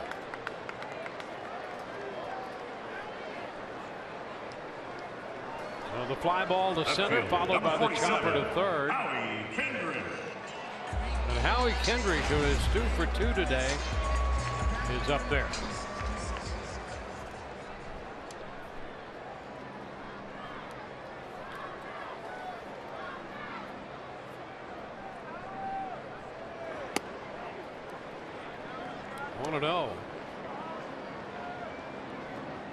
Well, this includes last night and today, and he's up to 359, his lifetime career against the Rays, second only to Joe Mauer.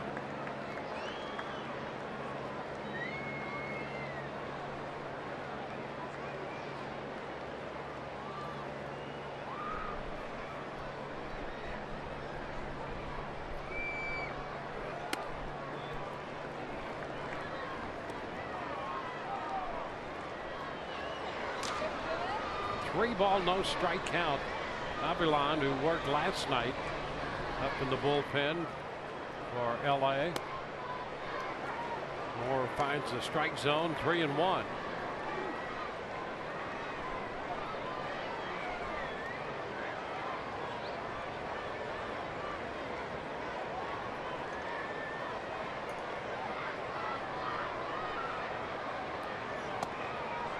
And a walk.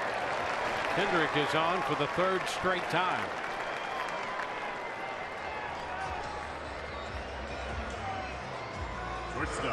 So Matt Moore gives up a 2-out walk.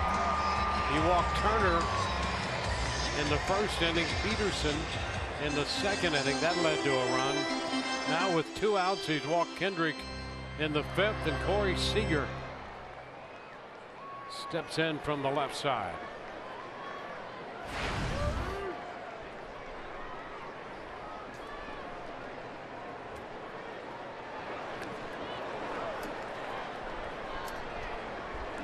strike the count.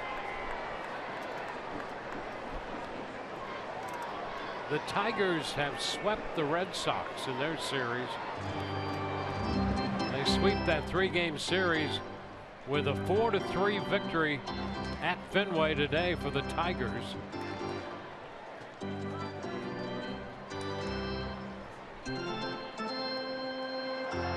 So will Boston be done wheeling and dealing? Pretty interesting, huh?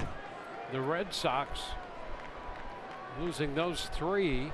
They started the day 2.5 back of Baltimore. I think the Blue Jays snuck in front of them. They did. Although they lost today too.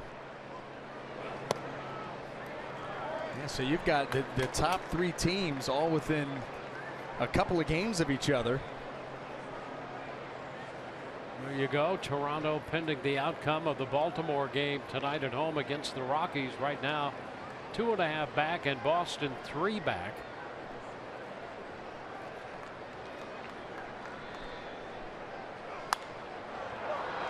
And it's popped up left side. Miller into short left field makes the catch. A walk and a man left. We're headed into inning 6. 3-1 Tampa Bay.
Three to 1.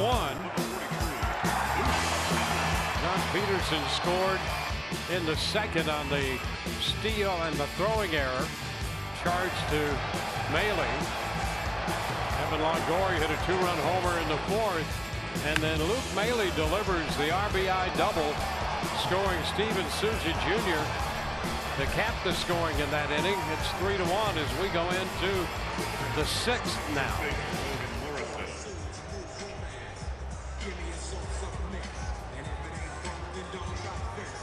Luis Avilan is the new pitcher. Logan Morrison will lead off against him. The 4th pitcher of the game for the Dodgers so far. Saw him in the ball game last night. Right back to work here this afternoon. Fastball, the changeup, and the curveball is what Avilan features.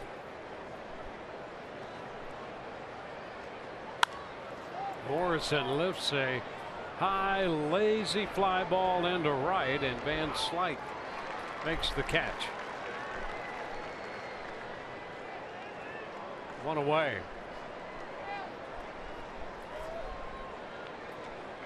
Catcher Luke Maile. Luke Maile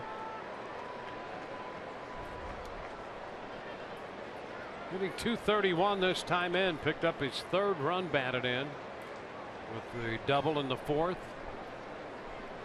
And the obvious choice is the home run by Evan Longoria, but really for Maile, that's the hit of the day so far. You had a 1-run lead. Maile had struck out his first at bat on sinkers down and in. Brandon McCarthy tried to go back down there, and Maile made the adjustment, and he got to that pitch, and he kept it fair up the line.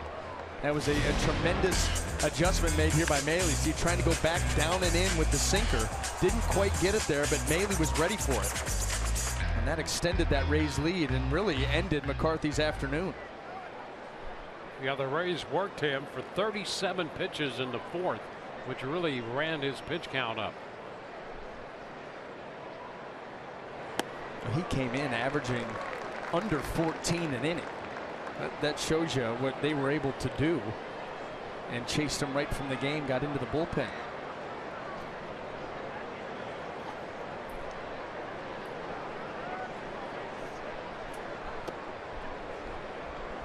Count even on Maile.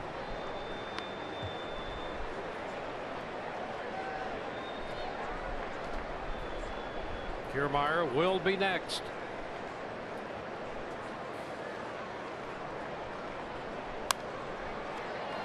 Pop-up will hit out of play.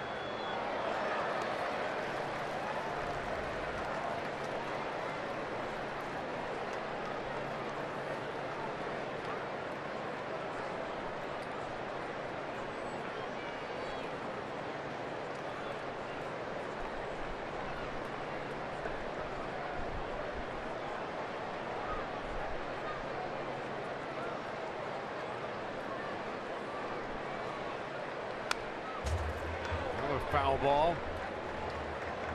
Well, the Blue Jays have lost, the Red Sox have lost, and with that, Baltimore will host Colorado tonight in Baltimore. Dylan Bundy's going to get another start for Baltimore. Well, looking internally first and foremost for rotation help, because that's the one thing you look at that Baltimore team and you say, well, where do they need bolstering? And it's obviously in that starting rotation. And they really need Bundy to come through for them. No question, because outside of that, then what? Now you got to think about trades, and you may not have the prospects to go get a difference maker type starter. Yeah, and that's the feeling over there. They're just not deep enough to make that kind of deal. Really out on strikes. You think about the other aspects of their team. Certainly offensively, you know, they can score runs, hit home runs. They've got a tremendous shutdown bullpen, especially when you get towards that back end with all the different styles that Buck Showalter will throw at you. But if you're constantly putting yourself in a hole and, you know, down a couple runs early and not able to get to those guys, it's going to make it difficult, and that's just going to get more and more difficult as the season progresses here the last couple of months. Now Kevin Kiermaier.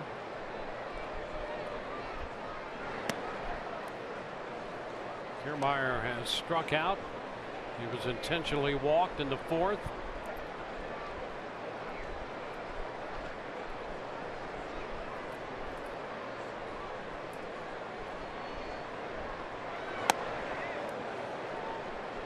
Two and 0 the count.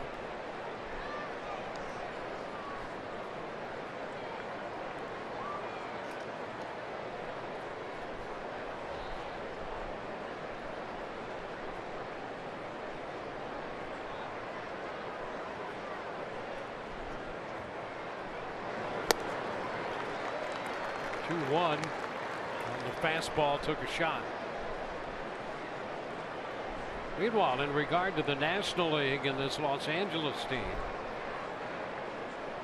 they moved to within 2.5 games of Giants in the West. 2-2 now on Kiermaier. The Giants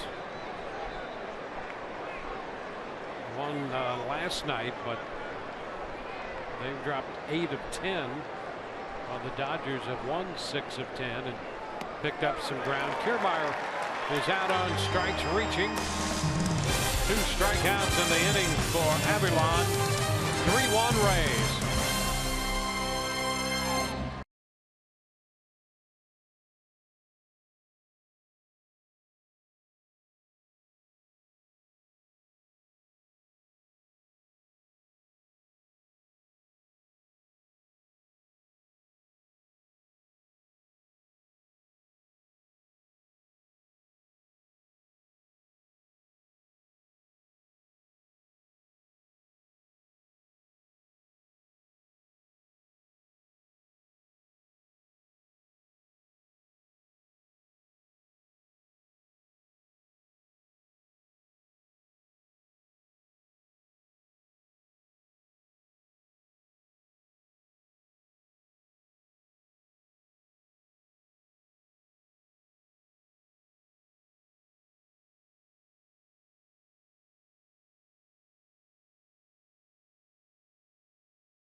Angeles. We're moving on to the bottom of the 6th, and here's what's coming up Friday when the Rays are back home on Rays Live, the pregame show presented by your Gulf Coast Honda dealers. Jake Odorizzi will open that series against the New York Yankees. We'll hear from Jake. Orestes Estrada will break down Didi Gregorius. The Rays will open that 3-game series against New York. Ivan Nova will pitch Friday. Saturday, Drew Smiley against Nathan Eovaldi. Blake Snell works the Sunday game against Michael Pineda. And Justin Turner, the number 3 hitter, leads off here in the bottom of the 6th inning, takes a strike. Matt Moore, the Rays lefty. You know, BA, we talked about this just briefly earlier, but with all the trade talk going on, you know, you do have to wonder how that affects these pitchers. Matt Moore just retired Turner. Didn't seem to affect last night, the game put together by Chris Archer. And Matt Moore has had a great streak through all of this conversation. You know, it's something that you deal with. You know, you just understand whether you like it or not. It's part of the game. It's part of the business that you're in. So is getting sent down. You know, all of these different things that can play into your mind that you can't allow. That's why you go out and, you know, you put in all that hard work in between starts, preparing yourself, and then when you go out there, you take that mound and you get on that rubber, you're looking in at that hitter. The last thing that you're thinking is trade rumors. You're thinking, I better get this pitch to its spot, or I'm going to be backing up a base or asking for a new baseball. And so that's what really keeps you going, is attention to detail, focusing on your job. All that other stuff, you have no control over. You have zero control over, so there's no reason to get all bent out of shape about it. Bailey back to the screen, going to have a play, and makes the catch. 2 gone.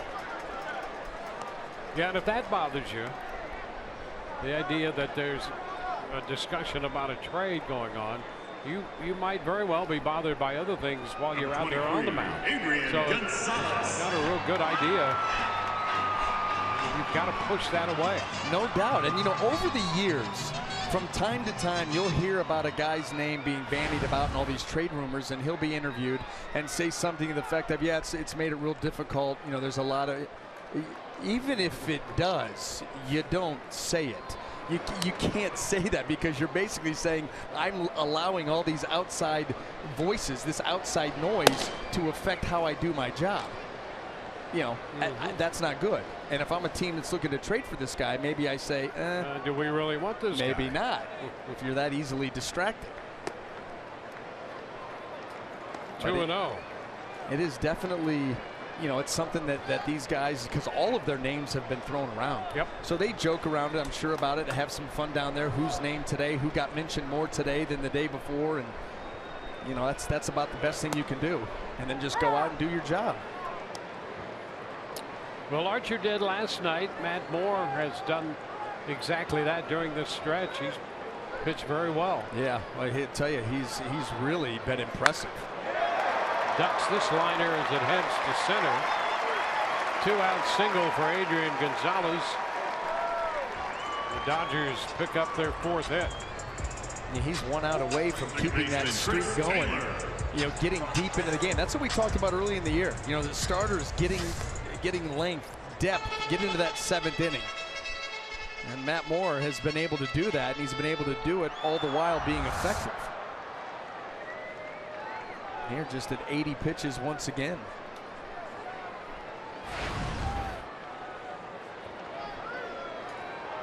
Chris Taylor has grounded to short and struck out. That's with a runner at first, 2 gone.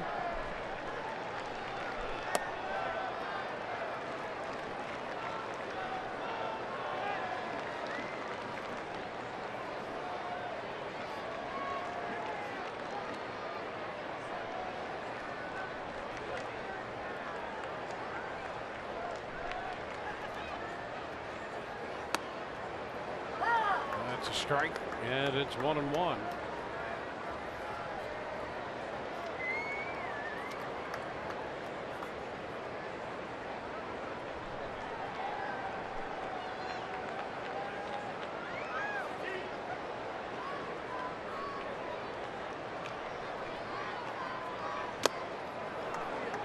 cut and a miss along with that one. And it's 1-2.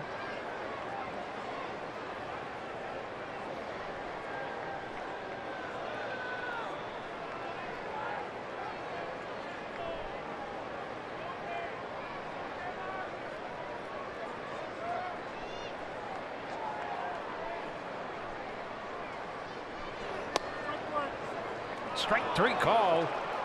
Taylor caught looking. We're headed into the 7th. 3-1 Tampa Bay.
Baseball on Fox Sports Sun, brought to you by Dodge.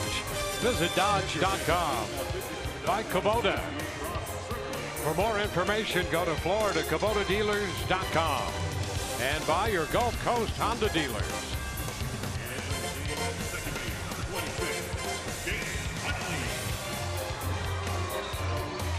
Well, the Rays have a 3-1 lead. We're moving into the 7th inning. And the Dodgers, who last night utilized 6 pitchers, will call on their 5th pitcher of the day in this game, Ross Stripling. You can see he's done a little bit of everything. 8 starts, has appeared in 10 games, 47 2/3. The Dodgers doing everything they can to hold the Rays here at 3 runs and hope their offense comes alive.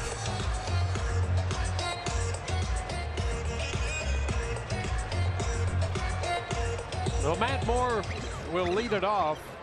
Matt with 6 innings of 1-run baseball under his belt today. Steps in here in the 7th with a 3-1 lead. Well, the one thing that I can tell you is if you're a starting pitcher getting in that bat from the 7th inning on, you're dealing. You are dealing. Twice today, Matt has struck out, swinging each time up there. And ahead in the count. Stripling finds the zone, 2-1.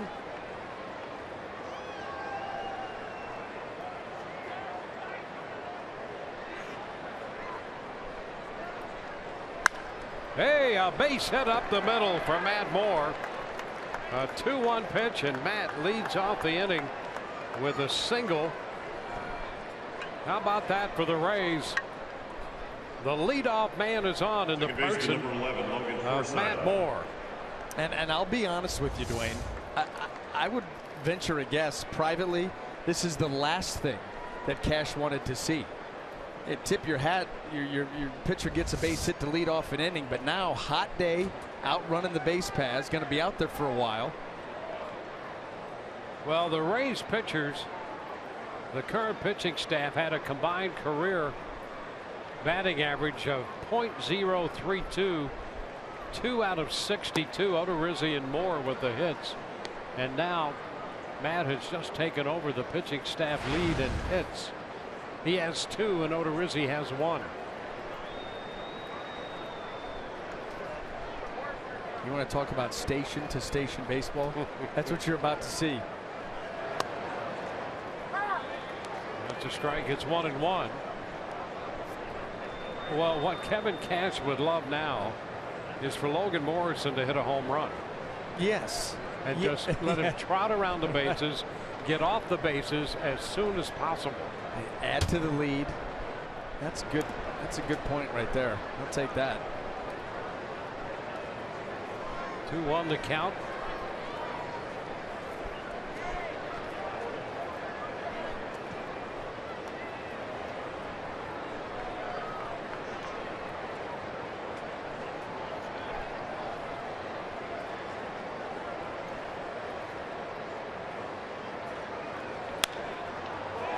Pop up, short right center.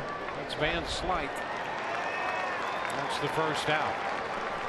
Chase Utley is in the game at second base, along with Stripling being in there here in the 7th. So Utley will go into the 9th spot in the order, and Stripling will take the place vacated by the second baseman, Chris Taylor.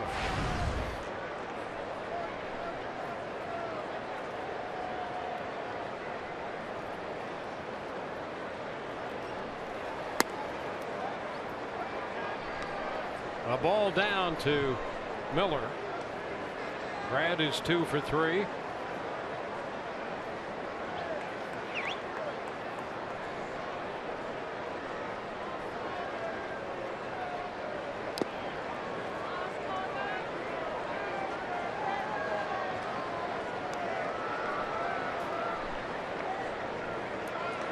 Five-year-old right-hander Ross Stripling.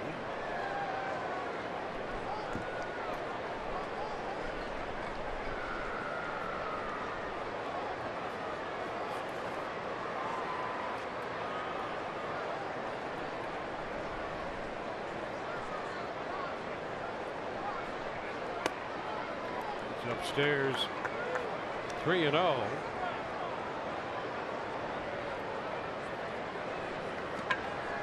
Stripling made a little sensation when he made his major league debut in a starting role up in San Francisco against the Giants and pitched 7 1/3 hitless innings.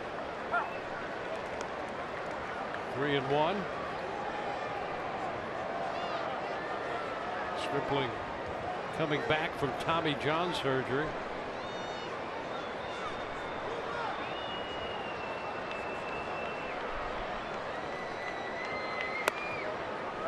The pitch is too high, so he gives up a walk to Miller.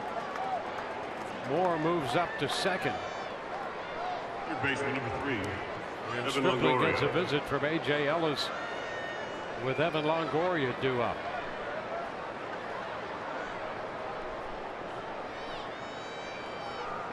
Stripling recalled from the minor leagues just 4 days ago, so this is his second stint with the Dodgers. And you remember his first start of the season? That was that one against the Giants that we referenced. Yeah. You go back and look at his lines and you see, 100 pitches. That's all he had in that 7 1/3.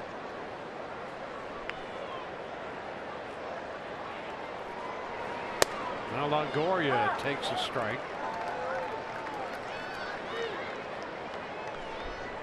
Young man Stripling didn't begin pitching until his senior year in high school. He was a basketball player.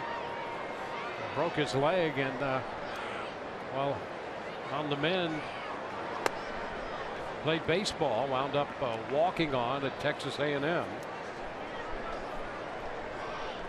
had Tommy John surgery.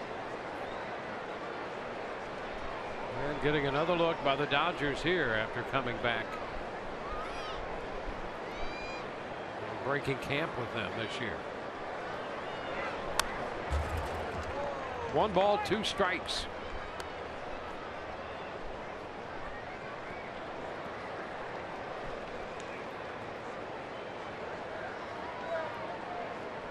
Rays lined up. Evan 3 for 3 with a 2-run home run. Luke Maile has the other run batted in with a double. It is now a 2-2 count.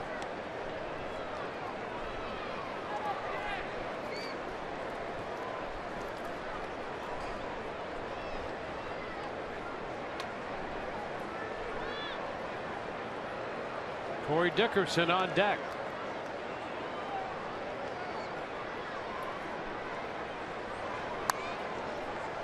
Foul out of play.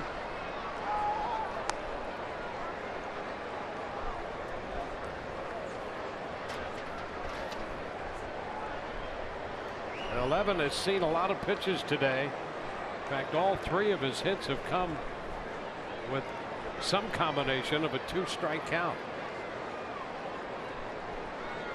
2-2 right now.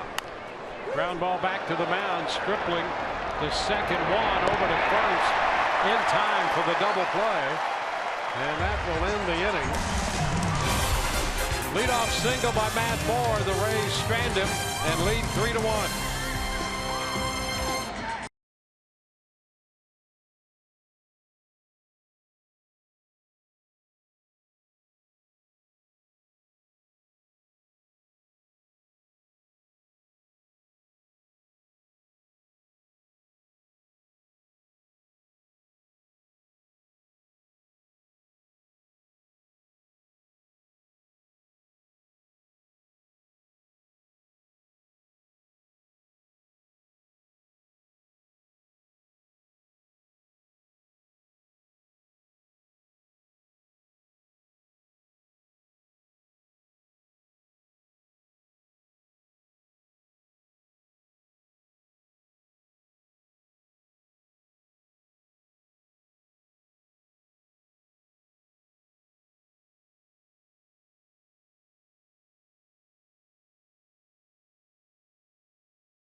Stretch time at Dodger Stadium. Matt Moore and the Rays leading LA, trying to take this final game of this road trip.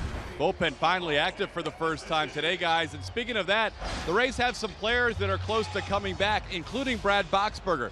Boxberger, who pitched last night, thought he might be ready for this series. The Rays wanted to make especially sure, considering Boxberger last time off the DL lasted just 1 game. So they're going to have Boxberger go again tonight, back-to-back outings. He should be available for that Yankees series on Friday if all goes well. Desmond Jennings will play the outfield tonight after DHing yesterday.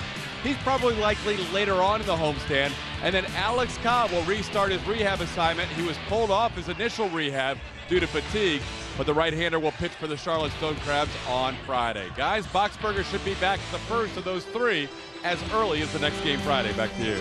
And the Yankees will be in for that weekend series as the Rays begin a lengthy homestand. The Yankees come in, followed by Kansas City and Minnesota. So the Rays home for the next couple of weekends going forward. Matt Moore, after running the bases out here to open the bottom of the 7th, and he misses on that first pitch to Jock Peterson, ball 1. Worked on his tan more than anything else. 2-0. 6 innings here for Moore as he begins the 7th inning.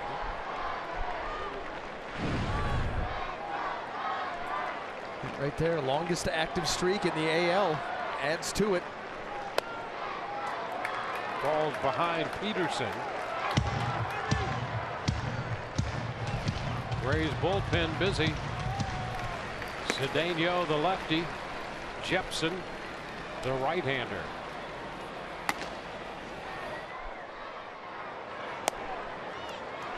That's a strike. 3-1.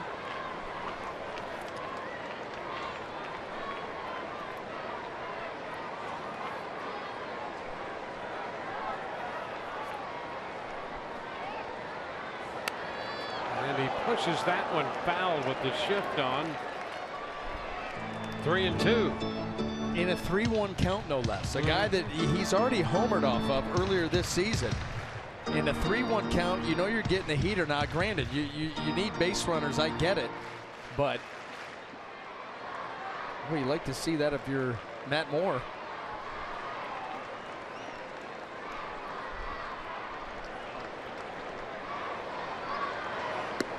And there is ball 4.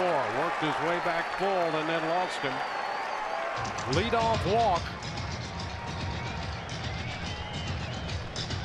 Third time today the Dodgers have put the leadoff man on. Howie Kendrick, the other two in the first and third. A.J. Ellis will be the hitter. MLB.TV Premium, the #1 live streaming sports service, delivers everything you've come to expect and more. Watch every out-of-market game live in HD on over 400 supported devices. Blackout and other restrictions apply. Visit MLB.TV for details.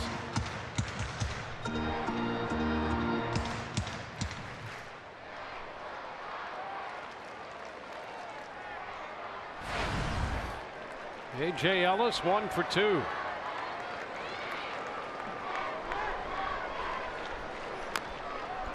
Tapper foul for a strike.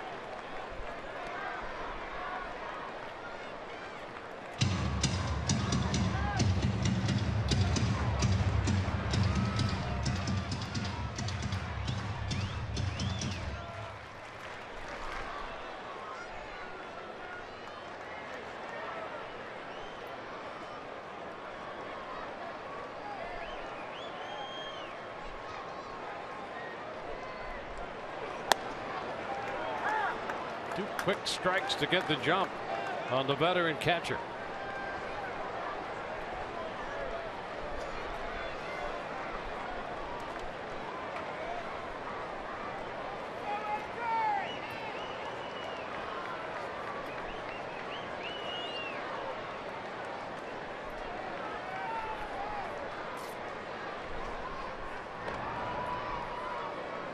Courtesy toss over to first.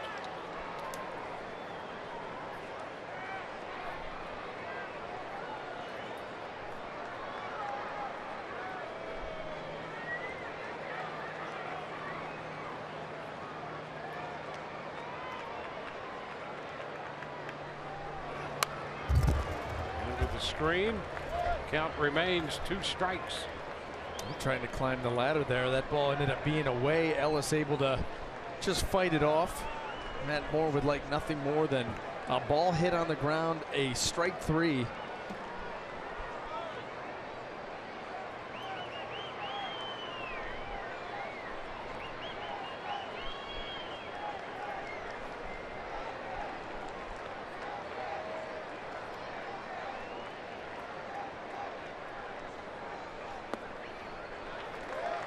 One ball, 2 strikes.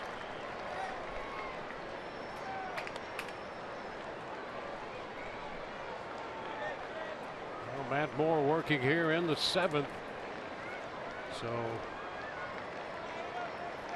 10 straight outings in which he's given the Rays at least 6 innings.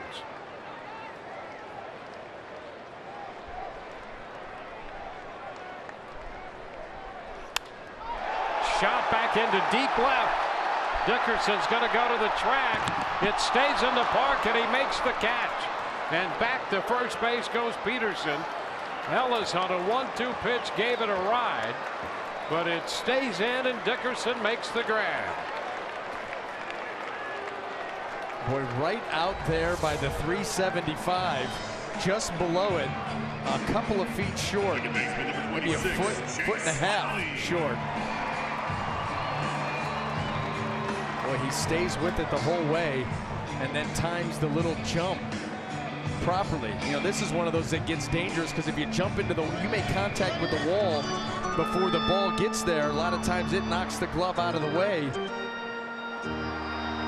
Yeah, that's a great point. A lot easier to catch it before you hit the wall than after. Yeah.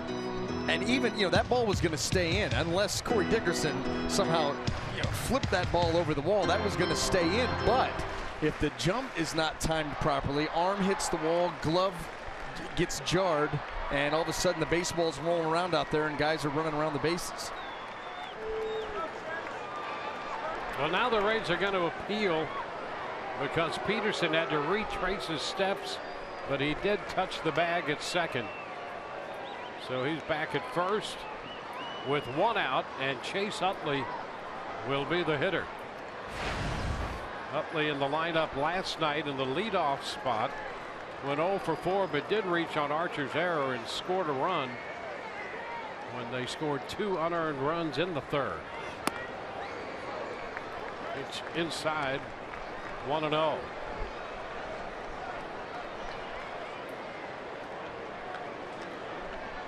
See 96 pitches on the day for Matt. During this stretch of now 10 games in a row with at least 6 innings, the least number of pitches he's made in that stretch, 7 innings at Arizona, 89, and the highest number of pitches he's made in that stretch, 114. That was the follow-up start against Houston. 96 right now.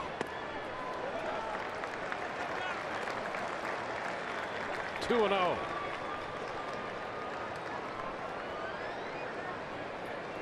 Matt out there working in the 7th after running the bases in the top of the inning. Can't imagine either that he's going to see Howie Kendrick 2 for 2 with a walk. Closing in on 100 pitches. Throw over to first. Yeah. It's a little hookup from Logan Morrison.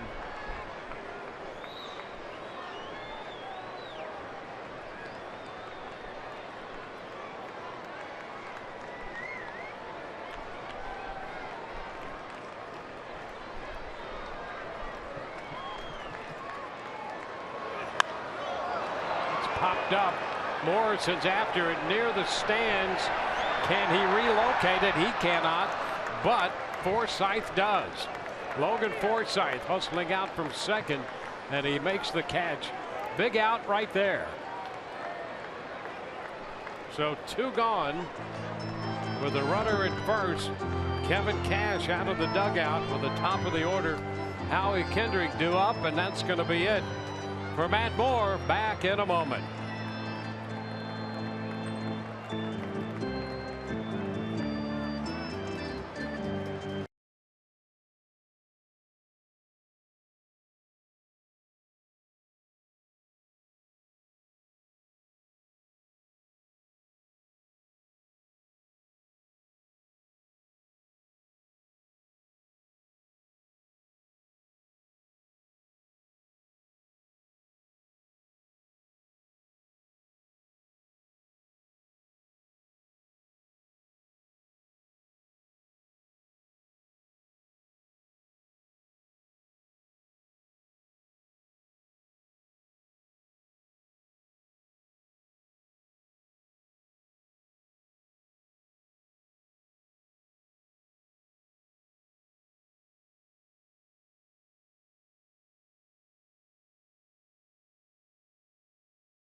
Rays consistency out there on the hill. 6 2/3 today, and he'll depart after this good outing. you know, it's the same formula, and Matt Moore has found that it works. Get into the zone early, force early swings, be efficient with the pitch count, get deep into a game. Oh, by the way, don't give up a whole lot along the way. That's what he's been doing now over his last, really 6 starts, 10 starts if you want to go back, how deep he's been getting deep into the game. And I'll tell you, he's on a nice little roll, and he's put his team in a position to win this ball game again here. 1 run unearned, 6 2/3. Does have a runner out there. Did have 4 walks, but for the most part was in attack mode and efficient. So a couple of former teammates, Kevin Jepson and Howie Kendrick, who were on the same team at Anaheim with the Angels, face off here at Dodger Stadium, and the pitch is upstairs. Kendrick 2 for 2 with a walk in this game. Saw his 16-game hitting streak end last night. Kendrick went 0 for 3.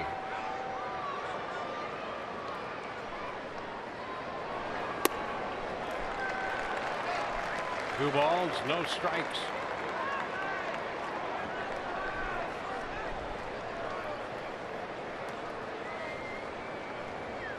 Jepson last worked a 1/3 of an inning Friday in Oakland. Worked 2/3 the night before. That was Thursday. And he falls behind Kendrick. 3 balls, no strikes. You can see right now the body for Kevin Jepson a little quick moving towards home plate. Every miss has been up above the zone.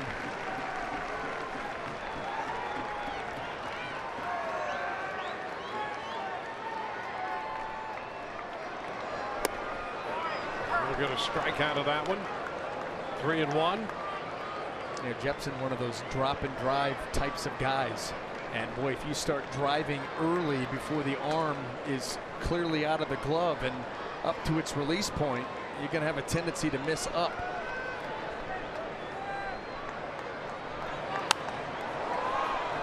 Kendrick goes after that one. 3-1. Bounce it back.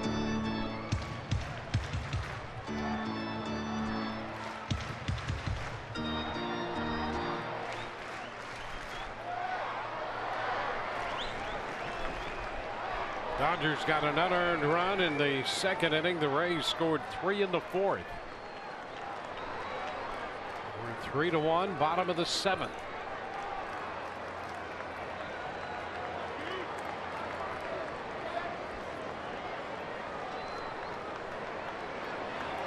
The pitch popped up, foul ball. Morrison looking for it near the stands. Reaching in, goes into the stands and holds on to it. Logan Morrison toppling into the stands. Holds on to that one and picks himself up. He didn't have a ticket for that seat anyway. And he appears to be just fine. What a job by Morrison going into the stands and taking part of it with him. But the ball stays in that big mitt. What an effort by Morrison. And the Rays lead 3-1.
Catch after Morrison himself. That was some grab, but food for thought sent out to us from Rich. We'll go to the 8th while we think about that. Dickerson leads it off, missing the first pitch.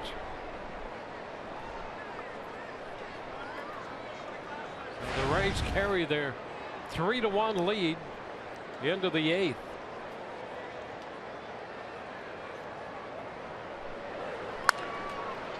Ground ball grabbed there by Utley. His throw to first in time.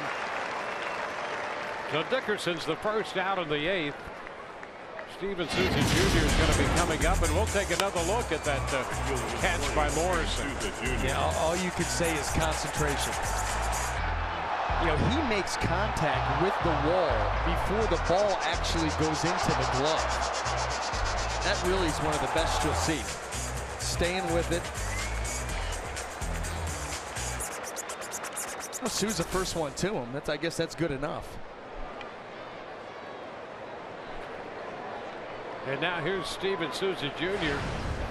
to hit with the bases empty in the 8th. 1-0. Souza walked and scored in the 4th. You know, here's the thing. There's a certain connotation that comes to mind when you Souza something, you know, and you think about the two examples: the slide off the bag, the slip down the dugout stairs. I'm not sure that catch is in the same category. So I would say a no on that. I'm thinking more of the foul ball off the wrong foot, that kind of stuff. Yeah, I got you. More the slapstick. Yeah, that's more of a Souza deal. I'm not sure what you would call that. That was really good. Well, what great effort it was, and you pointed out the concentration, the fact that he made contact with that low wall there before he made the catch, and took part of it with him, by the way. He did some remodeling.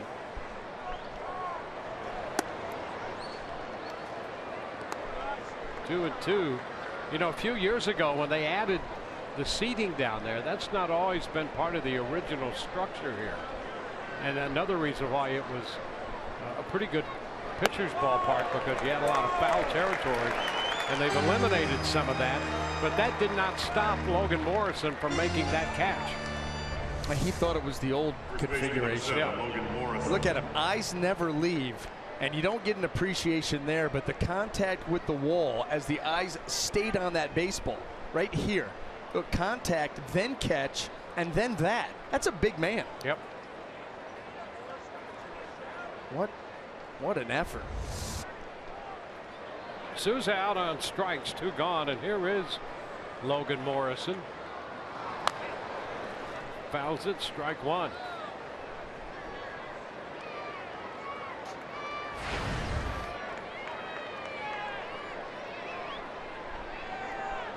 Morrison into the stands after that pop foul off the bat of Howie Kendrick, and now trying to walk off that foul ball. So what the last few minutes it has been for Logan Morrison. Ice bath.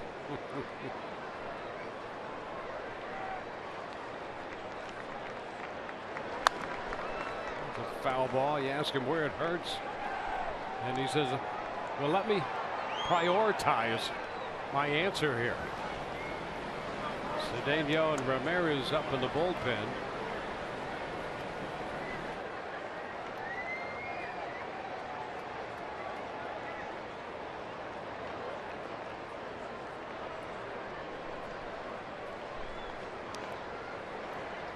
A ball, 2 strikes.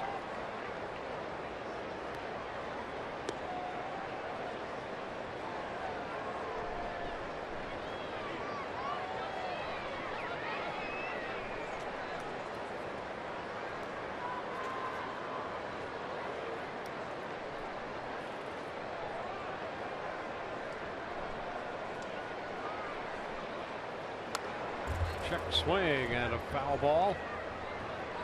Top of the 8th, the Rays have led 3-1 since the 4th.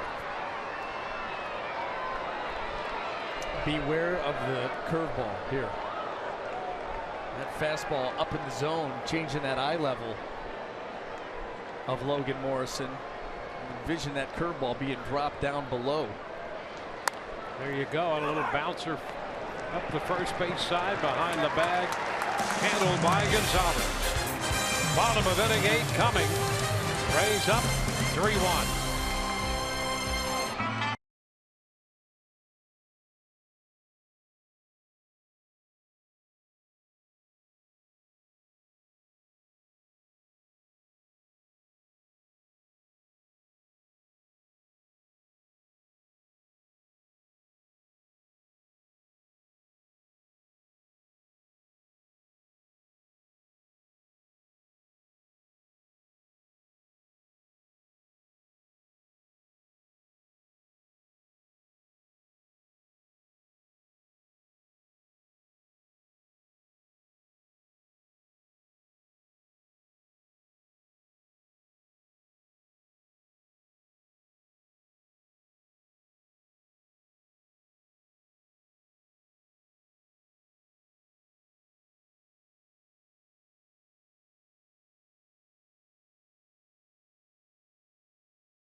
Lead onto the bottom of the 8th inning. Our greater coverage of baseball brought to you by T-Mobile. With Corey Seager about to lead off the bottom of the 8th, the Rays have seen 3 of the 4 shortstops at the top of the home run list among shortstops on this road trip. Boy, Brad Miller not too far behind Corey Seager, but you're absolutely right. And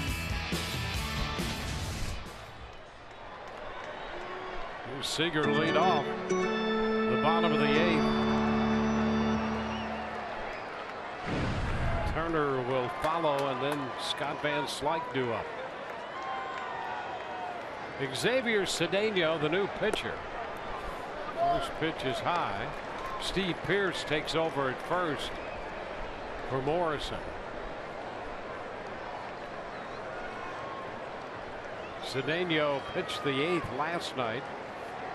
Gave up a hit, no runs. He did face Seager and got him on a ground ball to short.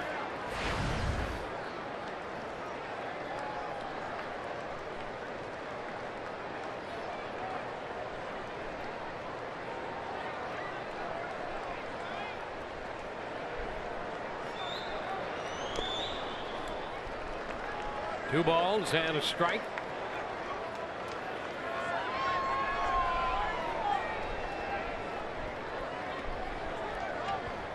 Seager, for a very young hitter, can be patient at the plate. And he has some pop in that bat.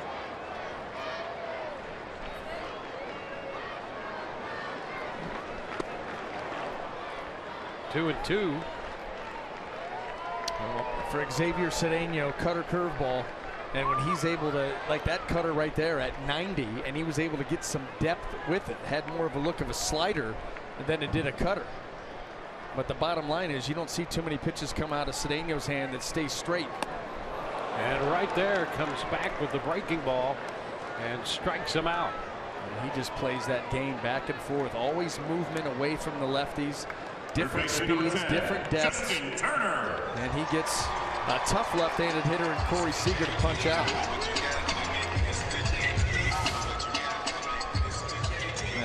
slight little turn to create some deception. And then how about wheeling that breaking ball right to the outer edge?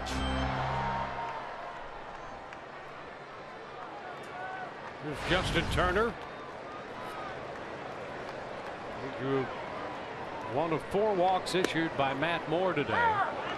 First pitch strike to him.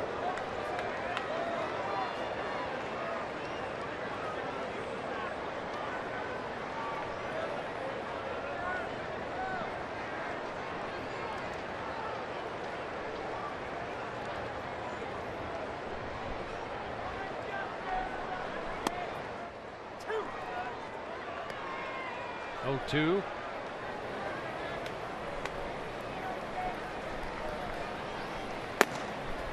Ramirez and Colomé. Colomé on the left side of your screen.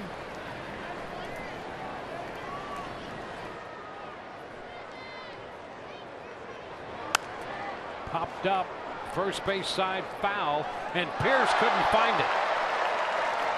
Pierce moving into foul territory and just lost that one as he turned to look into the sun, and suddenly it disappeared. Now that's that sky we're talking about, and it is extremely difficult. See right there, trying to use the hand, the throwing hand, as protection, even with the glasses on.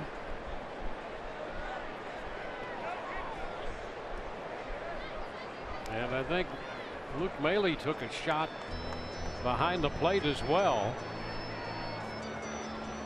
Take a look at that on the backswing.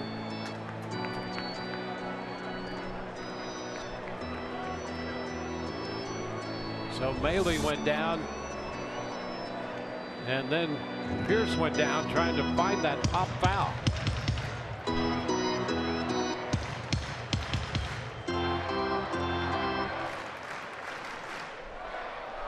So another chance for Turner.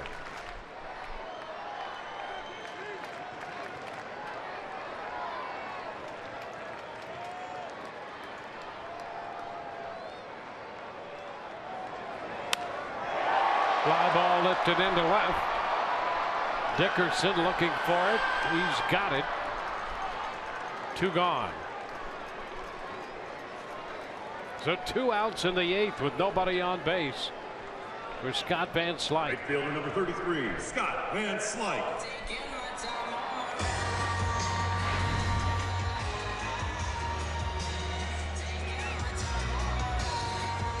Van Slyke has grounded into a double play, has struck out, and has fouled out to the catcher Maile.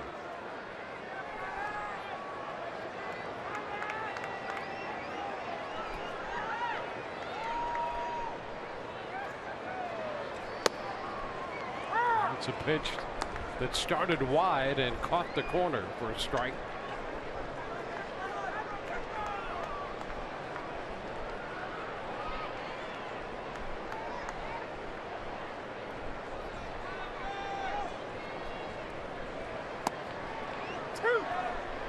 Two. Scott Van Slyke. The father was Andy Van Slyke, who played for the Cardinals and the Pirates.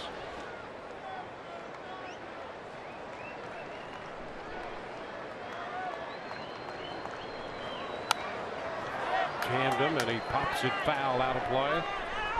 0-2. Yeah, and that's what makes Cedeno one of those left-handers that you see how effective he can be against left-handed hitters, but against the righties too. With the velocity he's able to get on the cutter, cut that ball right in on their hands, and by the time that swing starts, that ball is moving in. It's tough to get the barrel to it if he executes the pitch properly, and if you do, usually you hit it foul. Stayed wide. 1-2. See right there, he'll backdoor it. He'll throw the breaking ball down and in. Still uses both sides of the plate. That's what affords Kevin Cash the ability to keep him out there for multiple hitters.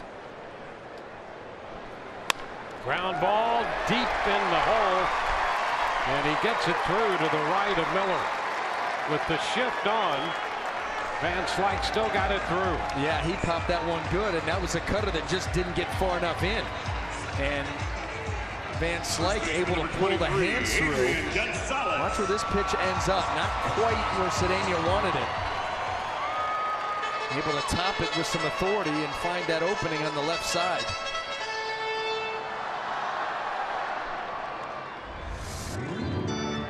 That'll be Adrian Gonzalez. A 2-run game. Gonzalez at the plate with a man on.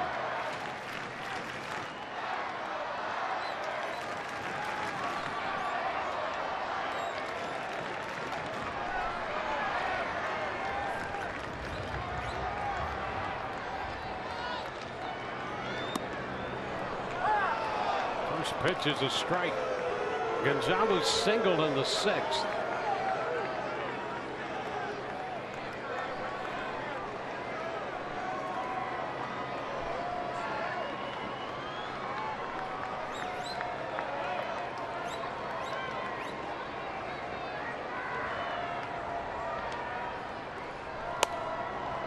Upstairs. 1-1.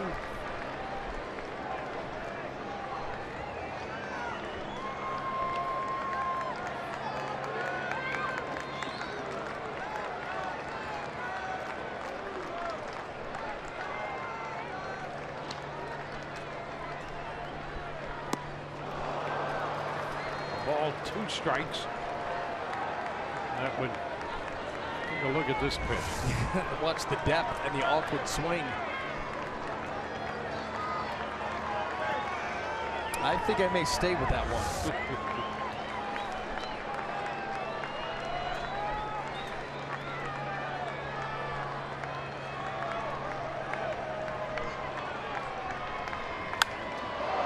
This one is shot the other way, foul, left side.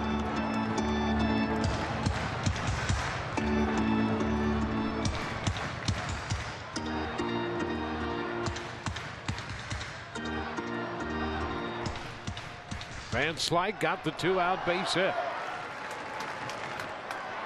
Moore works 6 2/3, Jepson a 1/3, and now it's Cedeno looking to get the last out in the 8th. And a ground ball back to the hill. There it is. Underhanded toss to first to retire the side. No runs, a hit, a man left. On to the 9th. It's 3-1.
Three-1 ball game through the front 8. We go to the 9th inning with Luke Maile leading off here, and he takes the first pitch from Ross Stripling for a strike. Stripling starting his third inning of work. McCarthy worked for the starter of this game. There's a breaking ball and a pretty good one. Haley missed it by plenty. 0-2.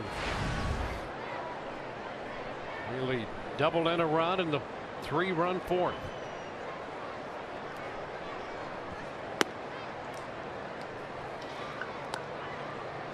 Stripling had a 1-2-3/8. Gave up a single and a walk in the 7th through a double play ball.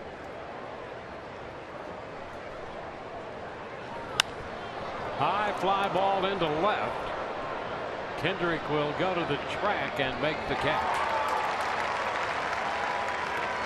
That gives Maley a 1-for-4 day. And we'll get Kiermaier to the plate. Center fielder number 39, Kevin Kiermaier.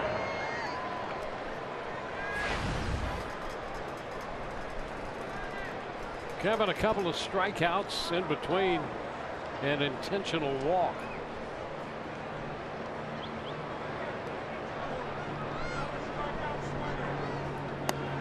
Shortening on that bat. It's a strike. Stripling showing a good curveball here. 12-6. Really can spin that pitch.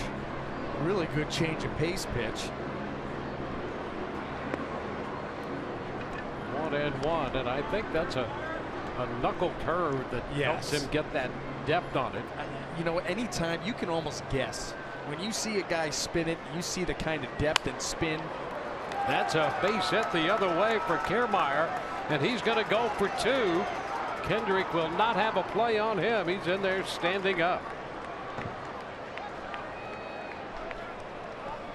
There's a 2-base hit, and suddenly the Rays have a man in scoring position. Now, how he stayed on top of that fastball right there that was up in the zone and just low-lined it into left field. You saw the third baseman Turner pulled way in, and he just slices it right over his head, and then of course off to the races, gets into second, standing up. Kiermaier's 11th double this year. How many of them are legit doubles, and how many of them are singles that he turns into doubles? And now Steve Pearce, who's in the 9th spot, makes his first plate appearance. So a great opportunity for Pearce with a man in scoring position.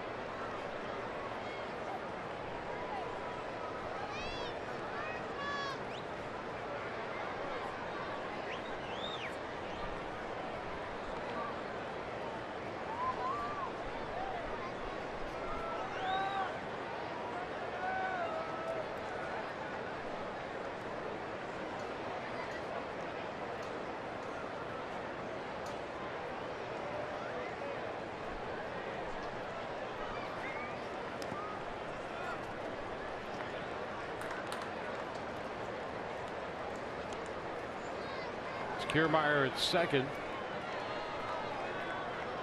Pearce started at first base last night, had a double. Officially was 1 for 2.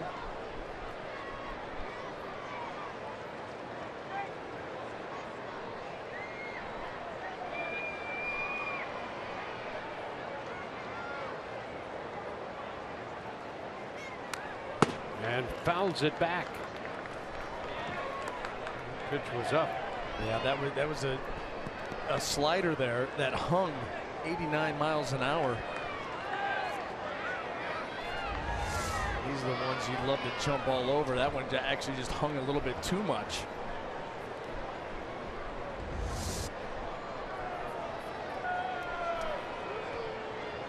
Steve Pearce practicing that swing if he gets that pitch again. How do I get up to that pitch? Just to know how it feels. Yeah. He's behind in the count right now. Upstairs, 2-2.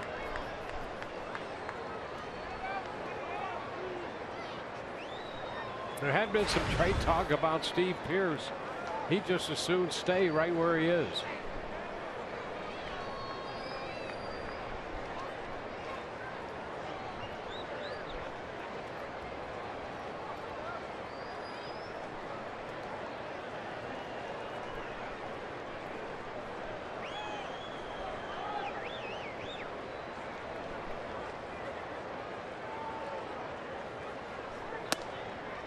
And he works a full count. Top of the order, Logan Forsythe on deck.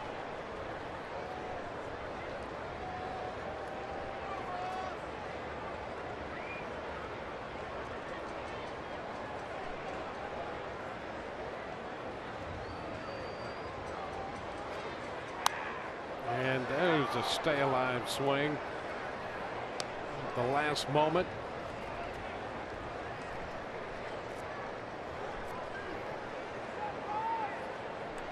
Well, let's see if extending this at bat can lead to something good for Steve Pearce and the Rays. He's been a tough out against lefties and righties.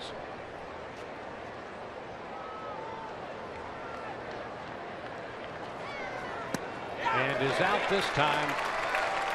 Some good dart on that one.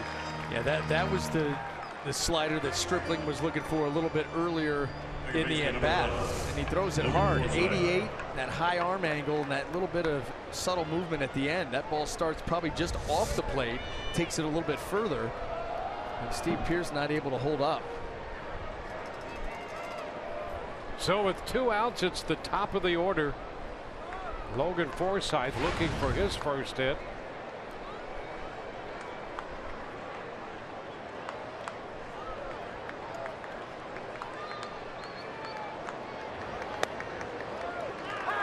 Pitch is a strike. You know, this has been an impressive sprinkling here of pitches by Stripling. That curveball, the slider, 8-10 miles an hour harder than that. The fastball that'll get up into the mid-90s.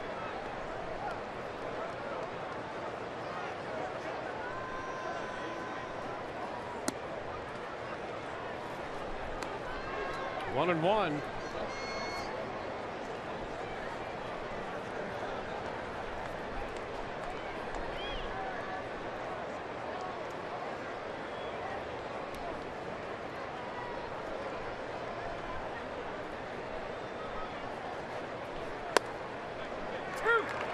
In there for a strike.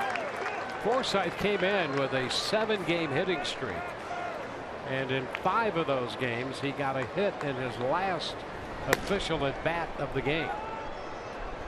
He's down 1-2, 0 for 4 today in the 9th inning.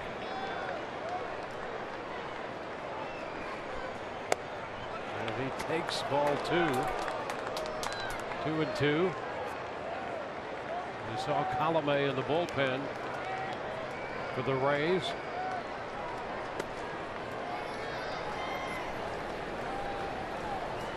Rays have utilized 3 pitchers so far. The Dodgers 5. And a swing and a miss.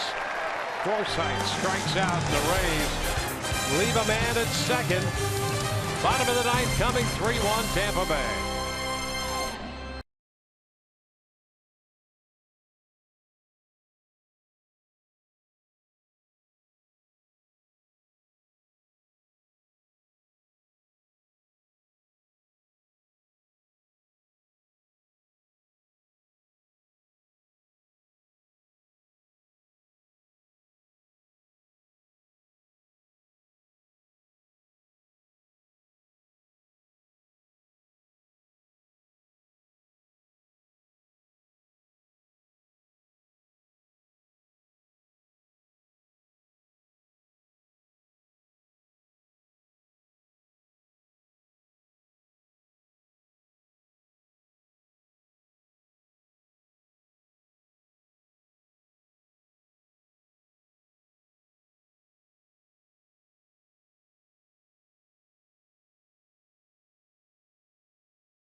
Bottom of the ninth, the Rays holding this lead in Los Angeles. $2 Kids Ticket Tuesdays presented by Morgan Auto Group. Back on Tuesday, August 2nd, when the Kansas City Royals are in town. All kids 14 and under get $2 tickets with the purchase of a full price paid adult ticket. Call 888-FAN-RAYS or visit RaysBaseball.com/specials. Well, the pitcher's spot is due to lead off in the ninth inning. Andrew Tolles will pinch hit for Stripling, with Peterson and Ellis due next.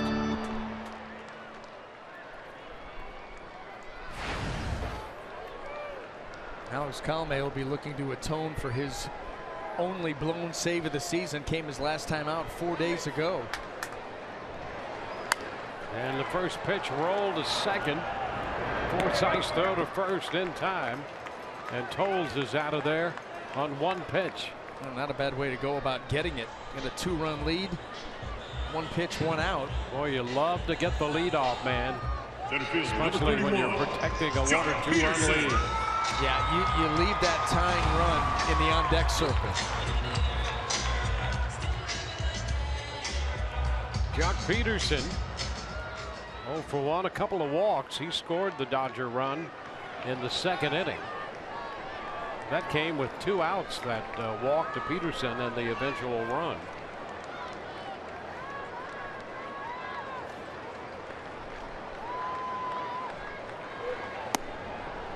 Which is a strike. And at 97. First pitch to Peterson.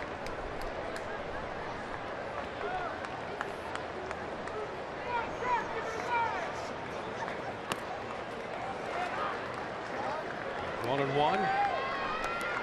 As Monty Grandal has already moved into the on-deck circle.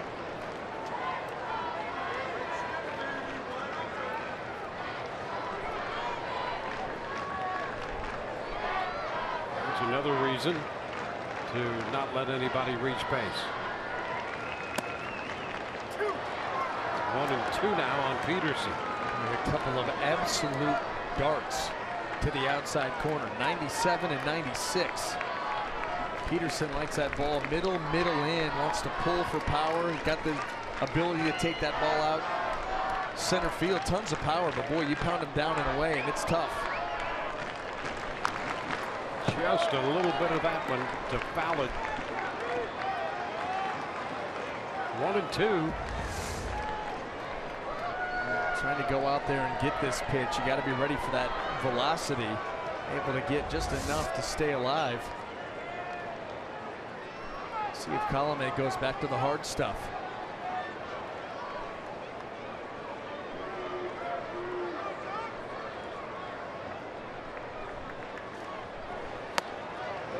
A little bit up. He started to offer, but checked in time. It's 2 and 2.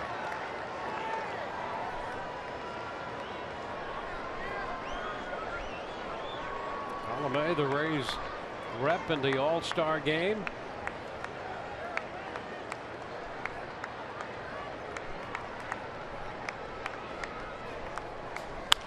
Ground ball headed toward the middle, backhanded. Forsythe's throw just in time to get Peterson. Nice play right there. Miller was shaded up the middle and got there to make the play. So it was Miller who made that play, and it was very close. Take a look. Up the middle. Got to go to the backhand side, that ball off the mound. Now get rid of it quick. It's hitter number 9. Boy, no margin for error here.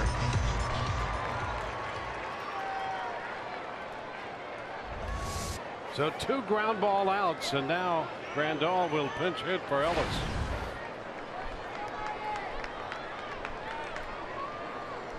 That 14th home run for Yasmani Grandal came last night in the 7th inning. Turned out to be the difference in the game. Rays dropped that game 3-2. got to that pitch up. You know, and it was interesting, Dwayne, listening to him talk about that pitch up, said that's how they had been trying to pitch him, that he had struck out on a pitch similar to that in an earlier at bat, and even going back to when he had faced the Rays, you know, earlier in the season, and said so when he got to the 2 strikes, started looking for the heater up, said make sure if you see it up there, you're able to get to it, and boy did he in a big way.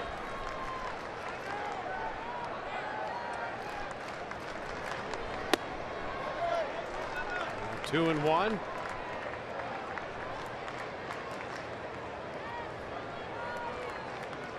Moore 6 2/3.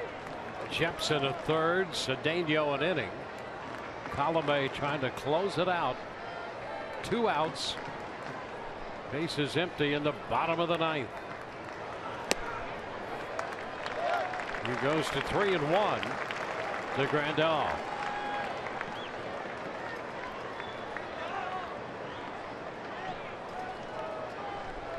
Chase Utley on deck, hitting out of the 9th spot.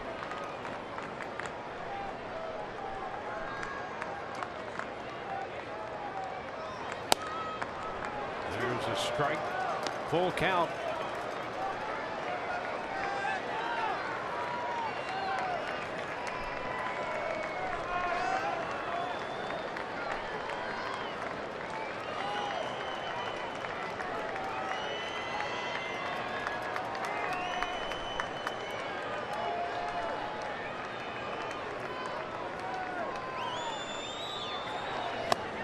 He got it. Strikes him out. This game is over. A strikeout of the pinch hitter Grandal, and the Rays win the final game of this series 3-1. Well pitched game by Matt Moore, Jepson, Cedeno, and finally Colomé. And Colomé will pick up the save as the Rays salvage the final game here of this series. Well, just challenged. Full count. Here it is, buddy. Mid-upper 90s fastball. Grandal not able to get up to that one and will strike out to end this ball game. Tremendous job across the board by the Rays pitchers. Matt Moore able to bounce back after a tough loss last night, have a big 4th inning, and make it hold up. For the Rays, 3-8-1, 7 left. For the Dodgers, 1-5-1, 7 left. Matt Moore will even his record at 7-7. McCarthy, the losing pitcher, 2-1. Colomé picks up another save to close this one out before 43,576. So the Rays finish the road trip with a victory before they head home. They'll be taking on the New York Yankees starting Friday night at Tropicana Field to open the 3-team homestand coming off this one. Right now, let's go to the field, and Todd